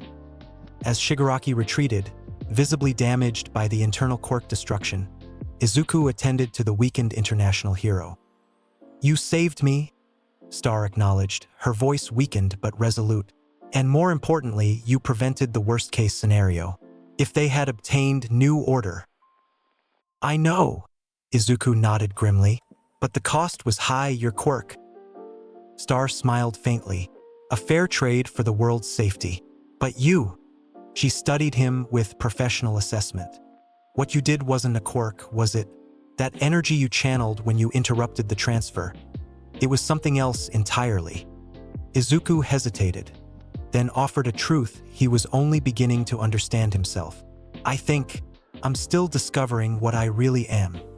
The aftermath of what became known as the Star and Stripe intervention brought international attention to the unnamed Japanese hero who had prevented a global catastrophe. Though UA and the government maintained Izuku's anonymity, speculation ran rampant about the mysterious rubber hero whose timely intervention had saved America's greatest champion. Within hero society, however, the focus shifted to a more immediate concern: the accelerating evolution of Shigaraki despite the loss of numerous quirks in the New Order feedback. Intelligence suggested he was approaching completion of a transformation process designed to make him the perfect vessel for All for One's consciousness and power. As winter descended on Japan, UA intensified security to unprecedented levels. The campus had become a fortress, not just to protect students, but to prepare them for what intelligence agencies increasingly described as an inevitable final confrontation with the Paranormal Liberation Front. Amid this preparation, a shocking revelation emerged: evidence of a UA traitor who had been providing information to the League for months. The discovery fractured trust within the hero course, creating suspicion and division at a time when unity was most crucial. Izuku, however, approached the situation differently. Rather than participating in accusatory speculation, he activated his most refined observation haki during a class gathering, extending his perception to encompass everyone present. What he sensed surprised him: not malice from any classmate, but profound fear from one specific individual. Yuga Aoyama, the flamboyant naval laser user, radiated terror beneath his performative confidence. Following this thread of emotion, Izuku perceived deeper connections: a family obligation, parental pressure, and most disturbingly, the lingering psychic impression of All for One himself. Instead of public accusation, Izuku approached Aizawa privately with his observations. The subsequent investigation confirmed everything. Aoyama had been supplied with a quirk by All for One when born Quirkless, creating a debt his parents had been forced to repay through their son's reluctant espionage. He's a victim, not a villain, Izuku argued during the faculty deliberation that followed. All for One has been manipulating his family through fear for years. Rather than expulsion or arrest, Izuku proposed a radical alternative, using Aoyama's connection to feed selective information back to the League, creating strategic advantages while working to free the Aoyama family from All for One's influence. It's risky, Principal Nizu acknowledged, but potentially more valuable than simply removing him. The operation that followed became a masterclass in counterintelligence, with Aoyama providing carefully curated information under close supervision while hero agencies used his communications to track Liberation Front movements. More significant for Izuku was the opportunity to help liberate someone from All for One's psychological control. Working with Aoyama directly, he employed that mysterious rhythmic energy, now recognizing it as something fundamental to his being rather than merely an extension of haki. Through regular sessions where their consciousness briefly connected, Izuku gradually helped Aoyama break the emotional chains that had bound him to the villain's influence. "It's like you're not just encouraging me," Aoyama confessed during one such session. "It's as if you're actually setting something free inside me that was trapped." Izuku nodded, beginning to understand his own nature more clearly. "I think that's exactly what's happening. There's something in me that liberates others. I'm still learning how it works." This liberation extended beyond Aoyama to his parents, who had lived under All for One's shadow for decades. Through coordinated hero intervention guided by Izuku's enhanced perception, the family was extracted from their compromised home and relocated to a secure facility where the same liberating energy could be applied to their deep-seated fears. The intelligence gathered through Aoyama's controlled communications proved invaluable, revealing not only Liberation Front deployments but the timetable for their planned final offensive. All for One, operating through the increasingly evolved Shigaraki, was preparing for a comprehensive assault on hero society itself.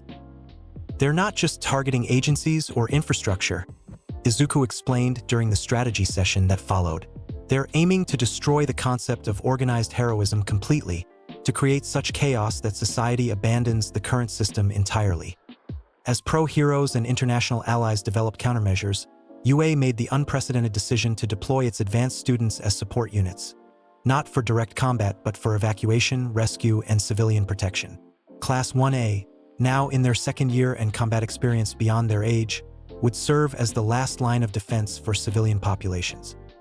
The night before operations were set to begin, Izuku returned to the book one final time, studying the cryptic final pages that had always seemed just beyond his understanding. The ancient text described something beyond even advanced haki, a state of perfect harmony with one's true nature that could manifest abilities transcending conventional limitations. The awakening of one's true self, Izuku translated slowly, reveals the essence that lies dormant within. For those with the voice of all things, the drums of liberation beat beneath common perception, calling forth the divine nature when most desperately needed. The passage had never made sense before, but now, with that rhythmic energy increasingly synchronized with his heartbeat, Izuku felt tantalizingly close to understanding. The GOMU no Mi had given him rubber powers. Yes, but there had always been something more, something the fruit itself had kept hidden until he was ready. Before he could pursue this line of thought further, the emergency alert system activated. The Liberation Front had launched their assault earlier than anticipated, targeting multiple cities simultaneously with overwhelming force. Within minutes, Class 1A had mobilized to their assigned evacuation sector, a residential district adjacent to a major hospital complex. Izuku coordinated their deployment through enhanced perception, identifying priority extraction points and optimizing Quirk combinations for maximum efficiency. The operation proceeded effectively until a new threat emerged, a specialized Nomu squad targeting medical facilities directly. These weren't mindless destroyers but tactical units designed to eliminate support infrastructure while creating maximum civilian casualties.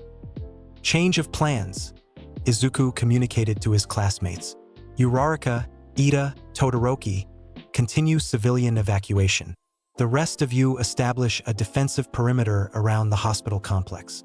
I'll engage the Nomu directly. Before anyone could object to this seemingly suicidal plan, Izuku activated Gearforth, Boundman, and launched himself toward the approaching artificial humans. His future sight, now refined to perceive nearly a minute ahead, allowed him to intercept them before they reached the hospital grounds. What followed demonstrated how far his abilities had evolved since UA's entrance exam.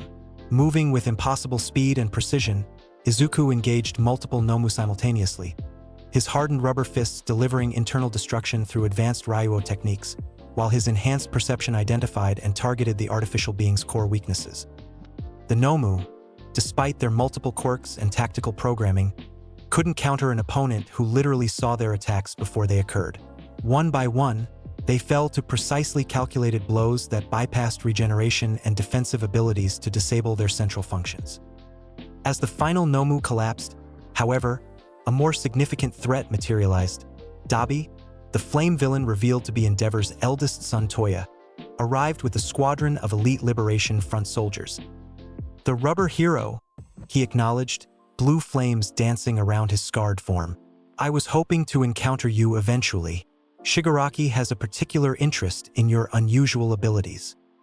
Izuku assessed the situation through expanded awareness. His classmates had successfully evacuated most civilians but remained engaged with liberation soldiers throughout the district. He stood alone against Dabi and his elite squad, a confrontation he might normally avoid in favor of strategic withdrawal. But something had changed within him. That rhythmic pulsing, the mysterious beat that occasionally synchronized with his heartbeat, had intensified during the Nomu battle. Now it persisted, creating a constant undercurrent of energy that felt increasingly familiar, as if awakening a long-dormant aspect of his being. I've been fighting your employer's creations since UA's entrance exam, Izuku responded calmly. Tell Shigaraki and All for One that I'm tired of their destructive ideology. True liberation doesn't come from tearing society down. It comes from setting people free to build something better. Dabi laughed, the sound harsh and broken.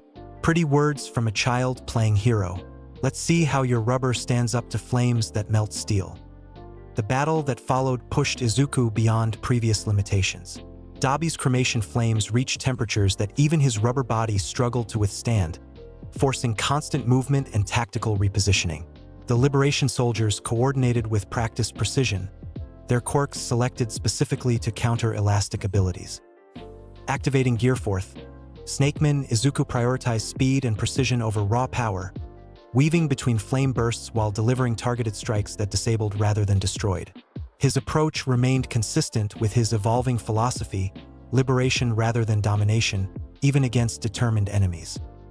"Why don't you finish them?" Dabi demanded after several of his soldiers had been incapacitated by precisely calculated blows. "This merciful approach will get you killed eventually." "Because I don't believe most of you are truly villains by choice," Izuku responded, dodging another cremation blast. "You're fighting for liberation, but you've been misled about what true freedom really means." As he spoke, that rhythmic energy pulsed more strongly, creating momentary connections with several liberation soldiers. Through these brief links, Izuku perceived their motivations: societal rejection due to dangerous quirks, legitimate grievances against hero regulations that had harmed their families, beliefs that the current system inherently oppressed those who didn't conform to conventional heroic standards. "Your complaints about hero society have validity," he acknowledged, addressing them directly even as he continued evading Dabi's increasingly frustrated attacks. "The system needs reform, needs to recognize that freedom and safety must be balanced better. But destroying everything won't create the world you're actually seeking." Something in his words, enhanced by that pulsing energy, reached several soldiers. They hesitated, their coordinated assault faltering as doubt crept into previously certain minds. Dabi noticed immediately, his flames intensifying with rage. "Ignore his manipulation," the scarred villain commanded. "He's using some kind of psychological quirk." But Izuku's approach wasn't quirk-based manipulation. It was something more fundamental, a liberation that extended beyond physical constraints to touch the core motivations driving human action. As the rhythmic pulsing synchronized more completely with his heartbeat, his understanding of his own nature clarified further. The GOMU no Mi wasn't merely a paramecia type that granted rubber properties. It was something far more significant, a power tied to fundamental concepts of freedom and liberation, manifesting physically through elastic properties but extending into spiritual and psychological domains as well. This realization came at a critical moment. Dabi, recognizing the faltering loyalty among his soldiers, concentrated his flames into a devastating technique designed to incinerate everything within a 100-meter radius. As blue fire erupted in all directions, Izuku made an instinctive decision that transcended conventional heroics. Rather than merely protecting himself, he expanded his consciousness outward, that rhythmic energy extending beyond his body to encompass everyone in the vicinity, including Dabi himself. In that moment of complete synchronization, something unprecedented occurred.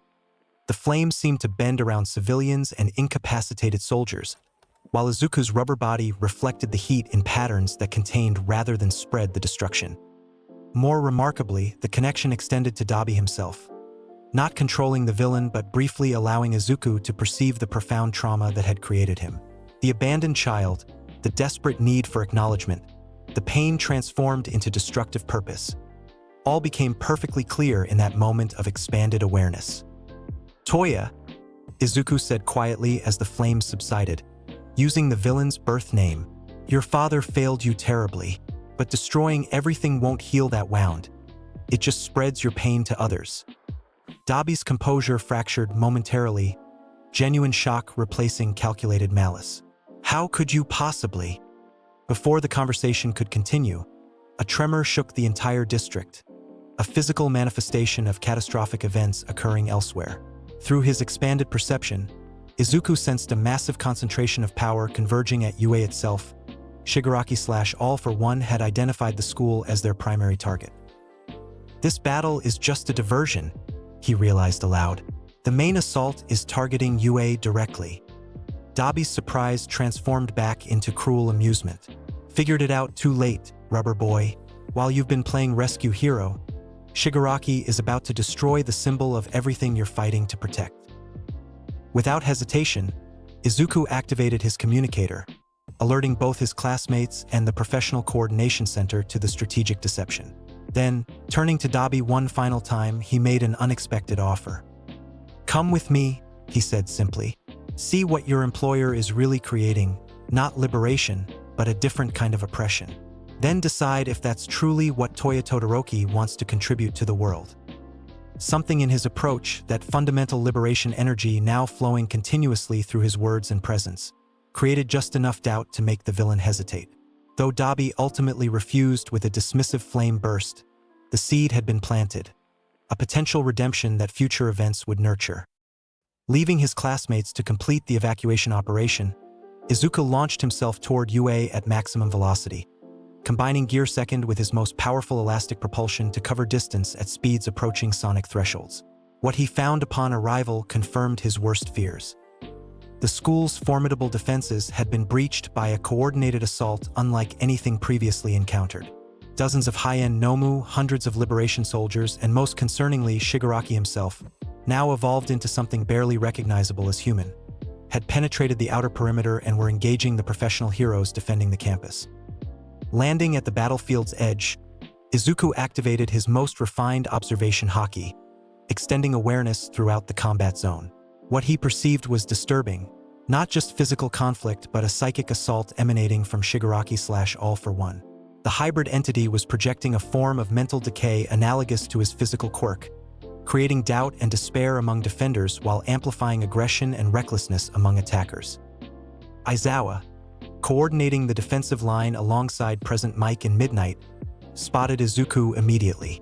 "Midoriya, why aren't you at your assigned position?" "The hospital attack was a diversion," Izuku explained rapidly. "This is their true objective, and Shigaraki is affecting everyone's mental state. He's projecting decay into your thoughts themselves." The Erasure hero's eyes widened slightly. He had felt the insidious influence but hadn't identified its source or nature. "Can you counter it?"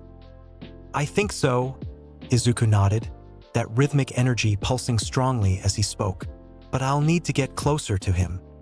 What followed was a coordinated assault unlike anything in UA's history. With Izuku providing tactical guidance enhanced by future sight, the defending heroes adjusted their formations to account for Shigaraki's psychological influence.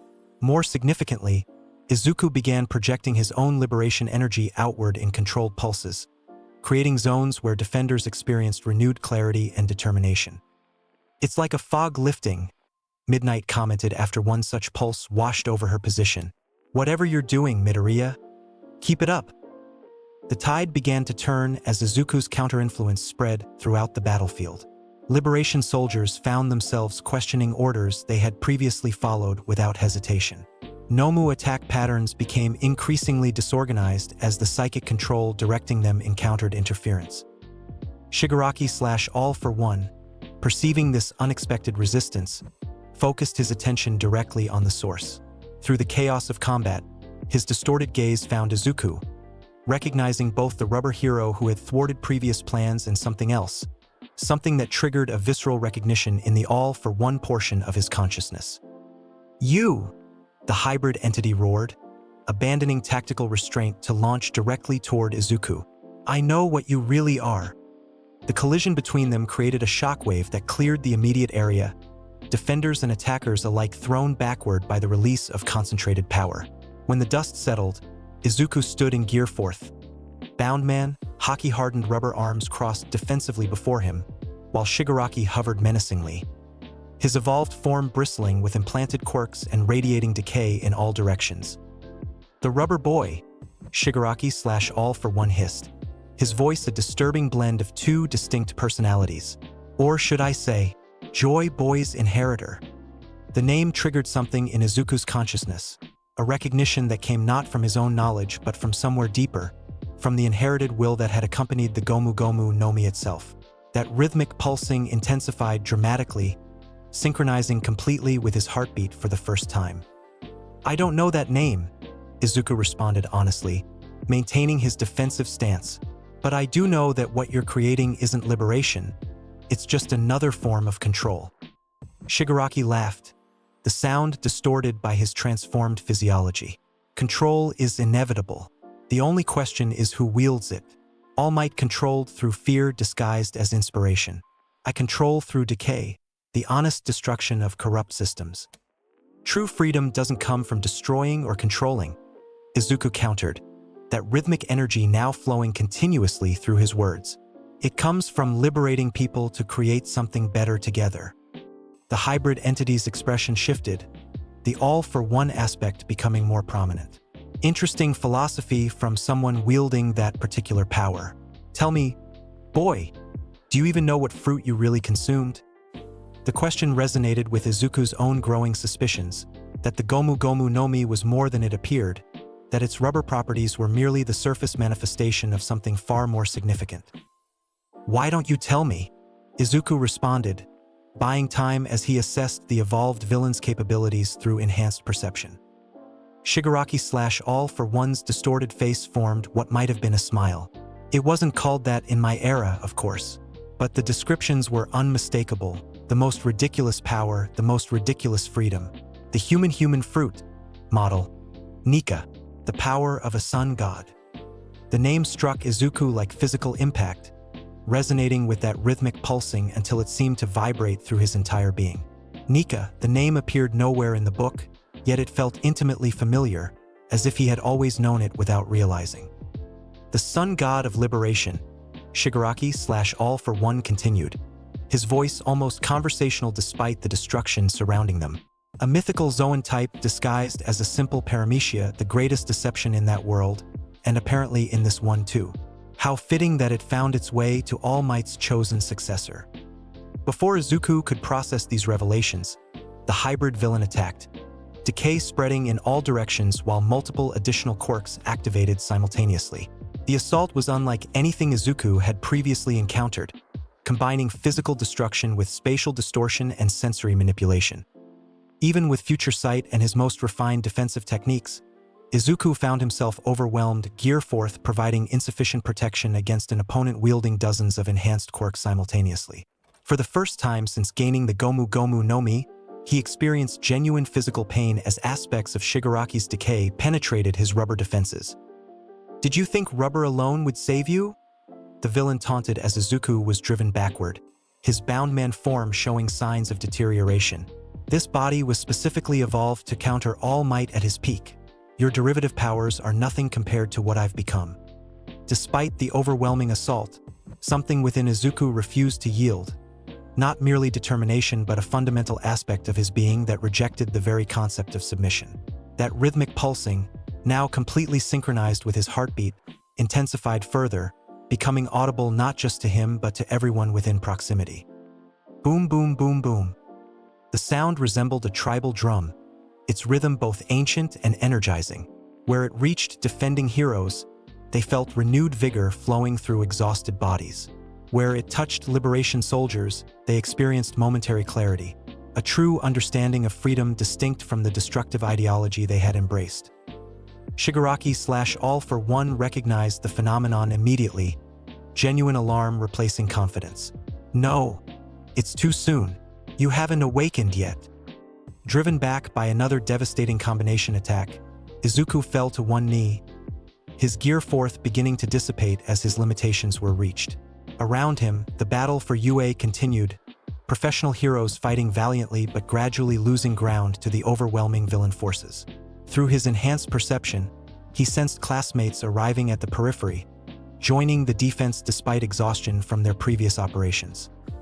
In that moment of apparent defeat, staring up at the evolved villain who represented everything he opposed, Izuku made a choice, not a strategic decision but a fundamental one, aligning completely with the truth of his being. You're right about one thing, he acknowledged, rising slowly despite his injuries. Rubber alone isn't enough.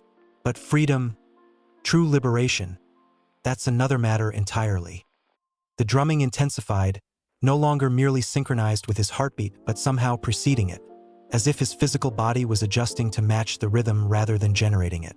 With each beat, his injuries seemed to diminish, his exhaustion fading as something else flowed through his system. Something ancient and powerful, joyous and terrible simultaneously. Stop him, Shigaraki/all-for-one commanded, suddenly desperate. All units, priority target. Stop him now. Liberation soldiers and Nomu redirected toward Izuku, abandoning other objectives in response to the hybrid villain's uncharacteristic alarm. But they moved too slowly, the transformation had already begun. Izuku's body began to glow, emitting light that grew increasingly intense with each drumbeat. His hair shifted, becoming more flame-like in appearance while his skin took on an unusual luminescence. Most dramatically, his expression transformed. The determined focus replaced by something that could only be described as joyous freedom, a smile that radiated both mischief and boundless possibility. "Gear 5th," he declared, his voice carrying that same joyous quality while resonating with unexpected authority. "Awakening, Nika." The transformation completed with a final pulse of light so intense it temporarily blinded everyone on the battlefield. When vision returned, what stood in Izuku's place defied conventional description. A figure of luminous white with cartoon-like proportions, emanating both immense power and irrepressible joy. His hair flowed like white flames, his eyes gleamed with divine mischief, and his entire being seemed to exist in perfect harmony with that rhythmic drumming. Shigaraki all-for-one attacked immediately, unleashing his most devastating combination of quirks: decay, impact amplification, air cannon, and a dozen more activating simultaneously. The assault that had previously overwhelmed Izuku now encountered something entirely different, a being whose very nature transcended conventional physical limitations. The awakened Izuku moved with impossible fluidity, his body stretching, compressing, and contorting in ways that defied not just human capabilities but the laws of physics themselves. Decay that touched him simply flowed around his form without effect. Impacts that should have shattered bones merely caused cartoon-like deformations that immediately restored themselves. What are you?" Shigaraki demanded, genuine fear replacing confidence for the first time. The awakened being responded with a laugh that somehow contained both childlike innocence and ancient wisdom. "I told you already, I'm liberation itself." What followed transcended conventional combat. The awakened Izuku didn't merely fight Shigaraki all-for-one. He transformed the very nature of their confrontation. His rubber properties extended beyond his body, turning portions of the environment itself into elastic surfaces that bounced attacks back toward their source. His movements incorporated impossible physics, stretching, inflating, and deforming in ways that resembled animated exaggeration rather than biological function. Most significantly, each action carried that fundamental liberation energy, not merely physical force but the essence of freedom itself, disrupting the decay-based control that Shigaraki all-for-one had established throughout the battlefield. Professional heroes and students alike watched in awe as the transformed Izuku engaged the hybrid villain with joyous creativity rather than grim determination. His attacks incorporated playground elements, giant rubber mallets, inflated fists the size of small buildings, slingshot maneuvers that launched him at opponents with impossible velocity. Yet despite their cartoonish appearance, these techniques delivered impact force that actually damaged Shigaraki's evolved form, bypassing regeneration and defensive quirks through some property beyond conventional power. The fruit's true form, all-for-one's aspect hissed within the hybrid consciousness. The mythical Zoan type that brings the most ridiculous power. The sun god who embodies freedom itself. Shigaraki's personality, increasingly subsumed by all-for-one's dominance, rallied with desperate aggression, activating quirk combinations designed to destroy everything within the immediate vicinity. Decay spread through the ground in all directions, while air pressure created destructive vortices that threatened both combatants and observers alike. The awakened Izuku responded with unexpected serenity amid his joyous movement, stretching his hands toward the ground itself. Where his touch connected, something remarkable happened. The decay stopped, reversed, and transformed. Concrete and soil became temporarily rubber-like, absorbing destructive energy before gradually returning to their original states. "Reality itself," Aizawa murmured in disbelief, watching from the defensive line. "He's altering the properties of reality." This awakened power, the true nature of the GOMU no Mi, extended beyond physical transformation. As the battle continued, Izuku's liberation energy spread throughout the battlefield in rhythmic waves, synchronized with that persistent drumming. Where it touched liberation soldiers, many experienced genuine awakening. Not the destructive freedom they had been promised, but true liberation from the ideological manipulation that had driven them to violence. Hundreds simply stopped fighting, the manufactured hatred and resentment melting away as something more authentic emerged from beneath all-for-one's influence. Others, whose grievances ran deeper, at least paused, reconsidering their actions in light of newfound clarity. Shigaraki/All for One, perceiving his army's disintegration, focused all remaining power into a final, desperate assault, a combination of his most destructive quirks enhanced by the evolved body's immense energy reserves. The attack, when it came, resembled a localized apocalypse. Decay, explosion, compression, and radiation all concentrated into a singularity of destruction aimed directly at the awakened Izuku. Rather than evading, the transformed hero met the assault directly, stretching his arms to impossible length before dramatically inflating them to gigantic proportions. His entire body glowed with intensified divine energy as he shaped this final counterattack. GOMU no, he began, his voice carrying both that joyous quality and unexpected gravitas. As his giant fists compressed and rotated, building momentum through cartoon-like physical exaggeration, something beyond rubber hardening manifested. A luminous energy that resembled the dawn itself, warm golden light infused with that fundamental liberation quality. Liberation. The impact when it connected wasn't merely physical, though the kinetic force alone created a shockwave visible from miles away. More significantly, the liberation energy infused within the attack flowed directly into Shigaraki/All for One, creating an effect unlike anything previously witnessed in Quirk confrontations. Where this energy touched All for One's consciousness, it created not destruction but revelation, forcing the ancient villain to experience the freedom he had denied countless others throughout his centuries of existence. Where it reached Shigaraki's increasingly subsumed personality, it acted differently, liberating the damaged human from the control that had transformed him into a vessel for another's will. The hybrid entity convulsed as these contradictory effects cascaded through its system, All for One's dominating consciousness experiencing the one thing it had always feared, while Shigaraki's original self emerged briefly from the depths of controlled evolution. Most dramatically, the countless quirks stored within the composite being began activating independently, no longer controlled but expressing their original nature in chaotic liberation. The result was catastrophic for the villain but contained for everyone else. The awakened Izuku's influence somehow directing the explosive energy release upward and away from defenders, creating a pillar of multicolored light that extended into the atmosphere itself. Within this spectacular display, the hybrid entity that had threatened Hero Society's existence came apart.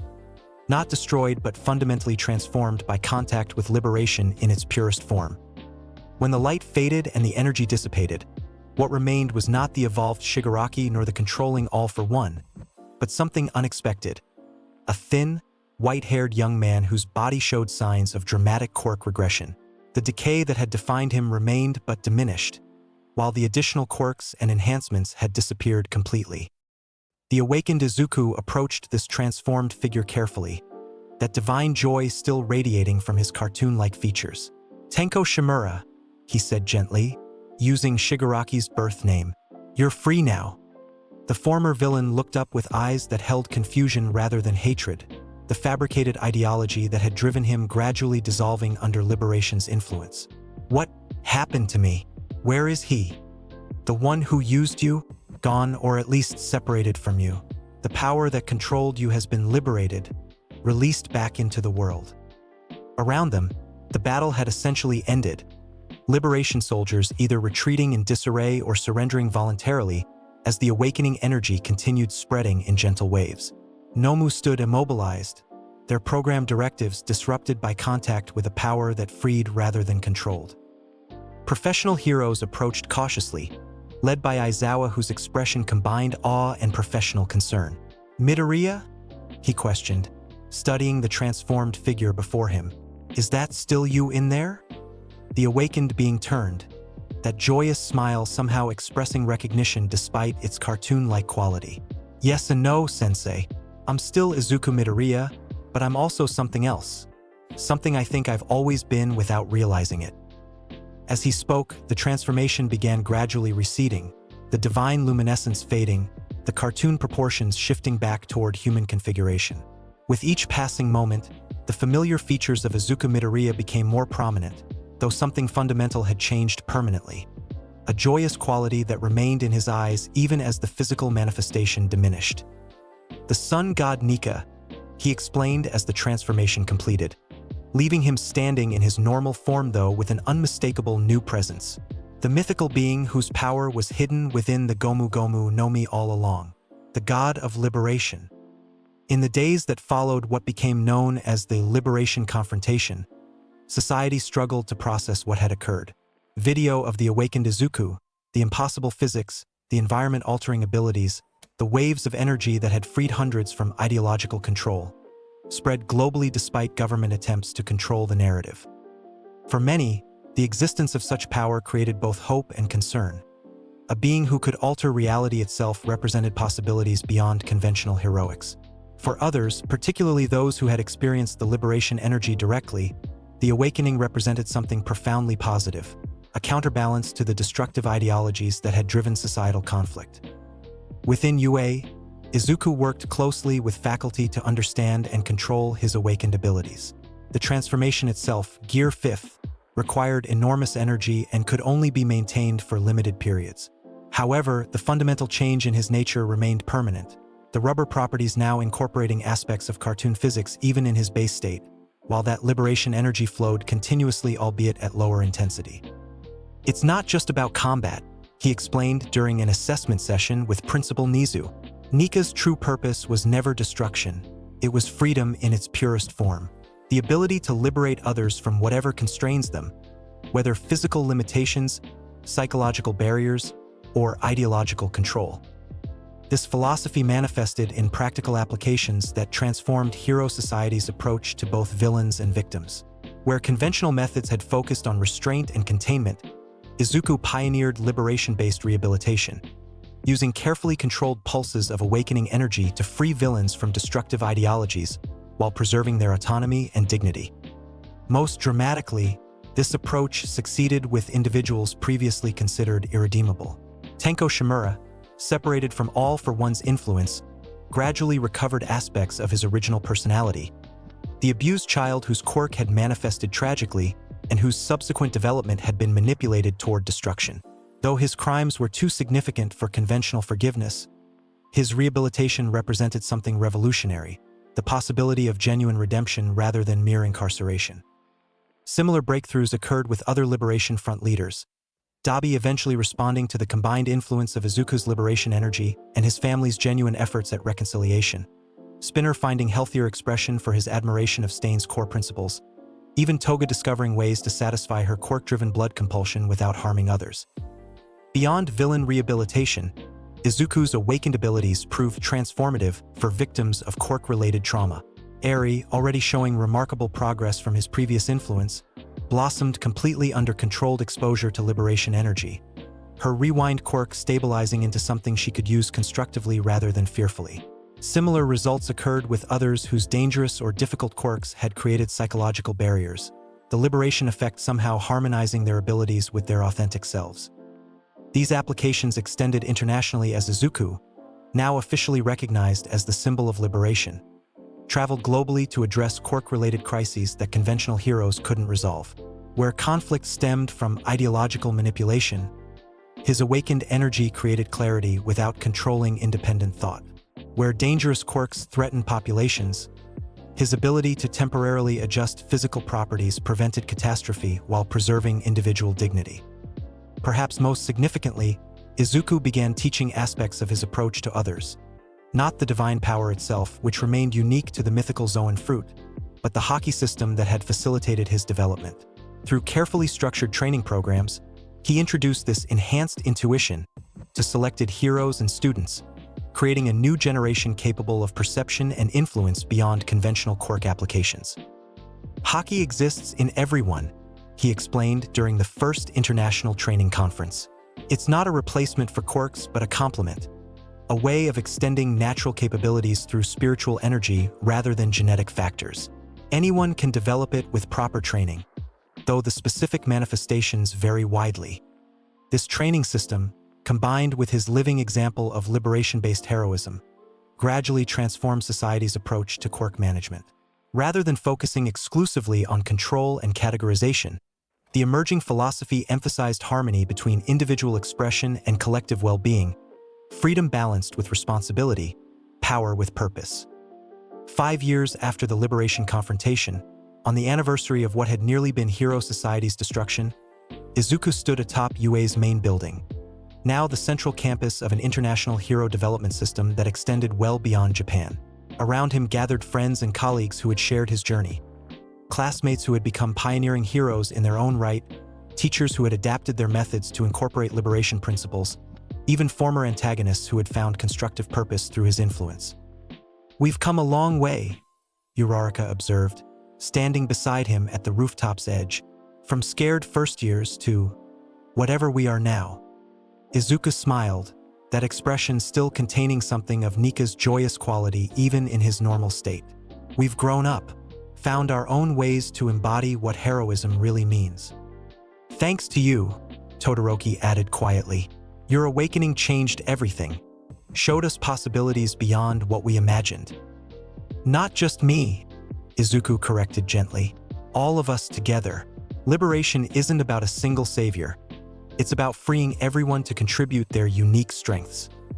As if summoned by his words, that familiar rhythmic pulsing returned, not the overwhelming drums that preceded full awakening, but the gentler synchronization that had become part of his daily existence.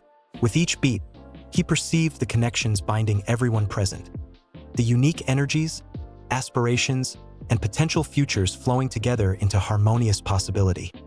In that moment of expanded awareness, Izuku Midoriya, once Quirkless, now the embodiment of divine liberation, understood the true purpose behind his journey.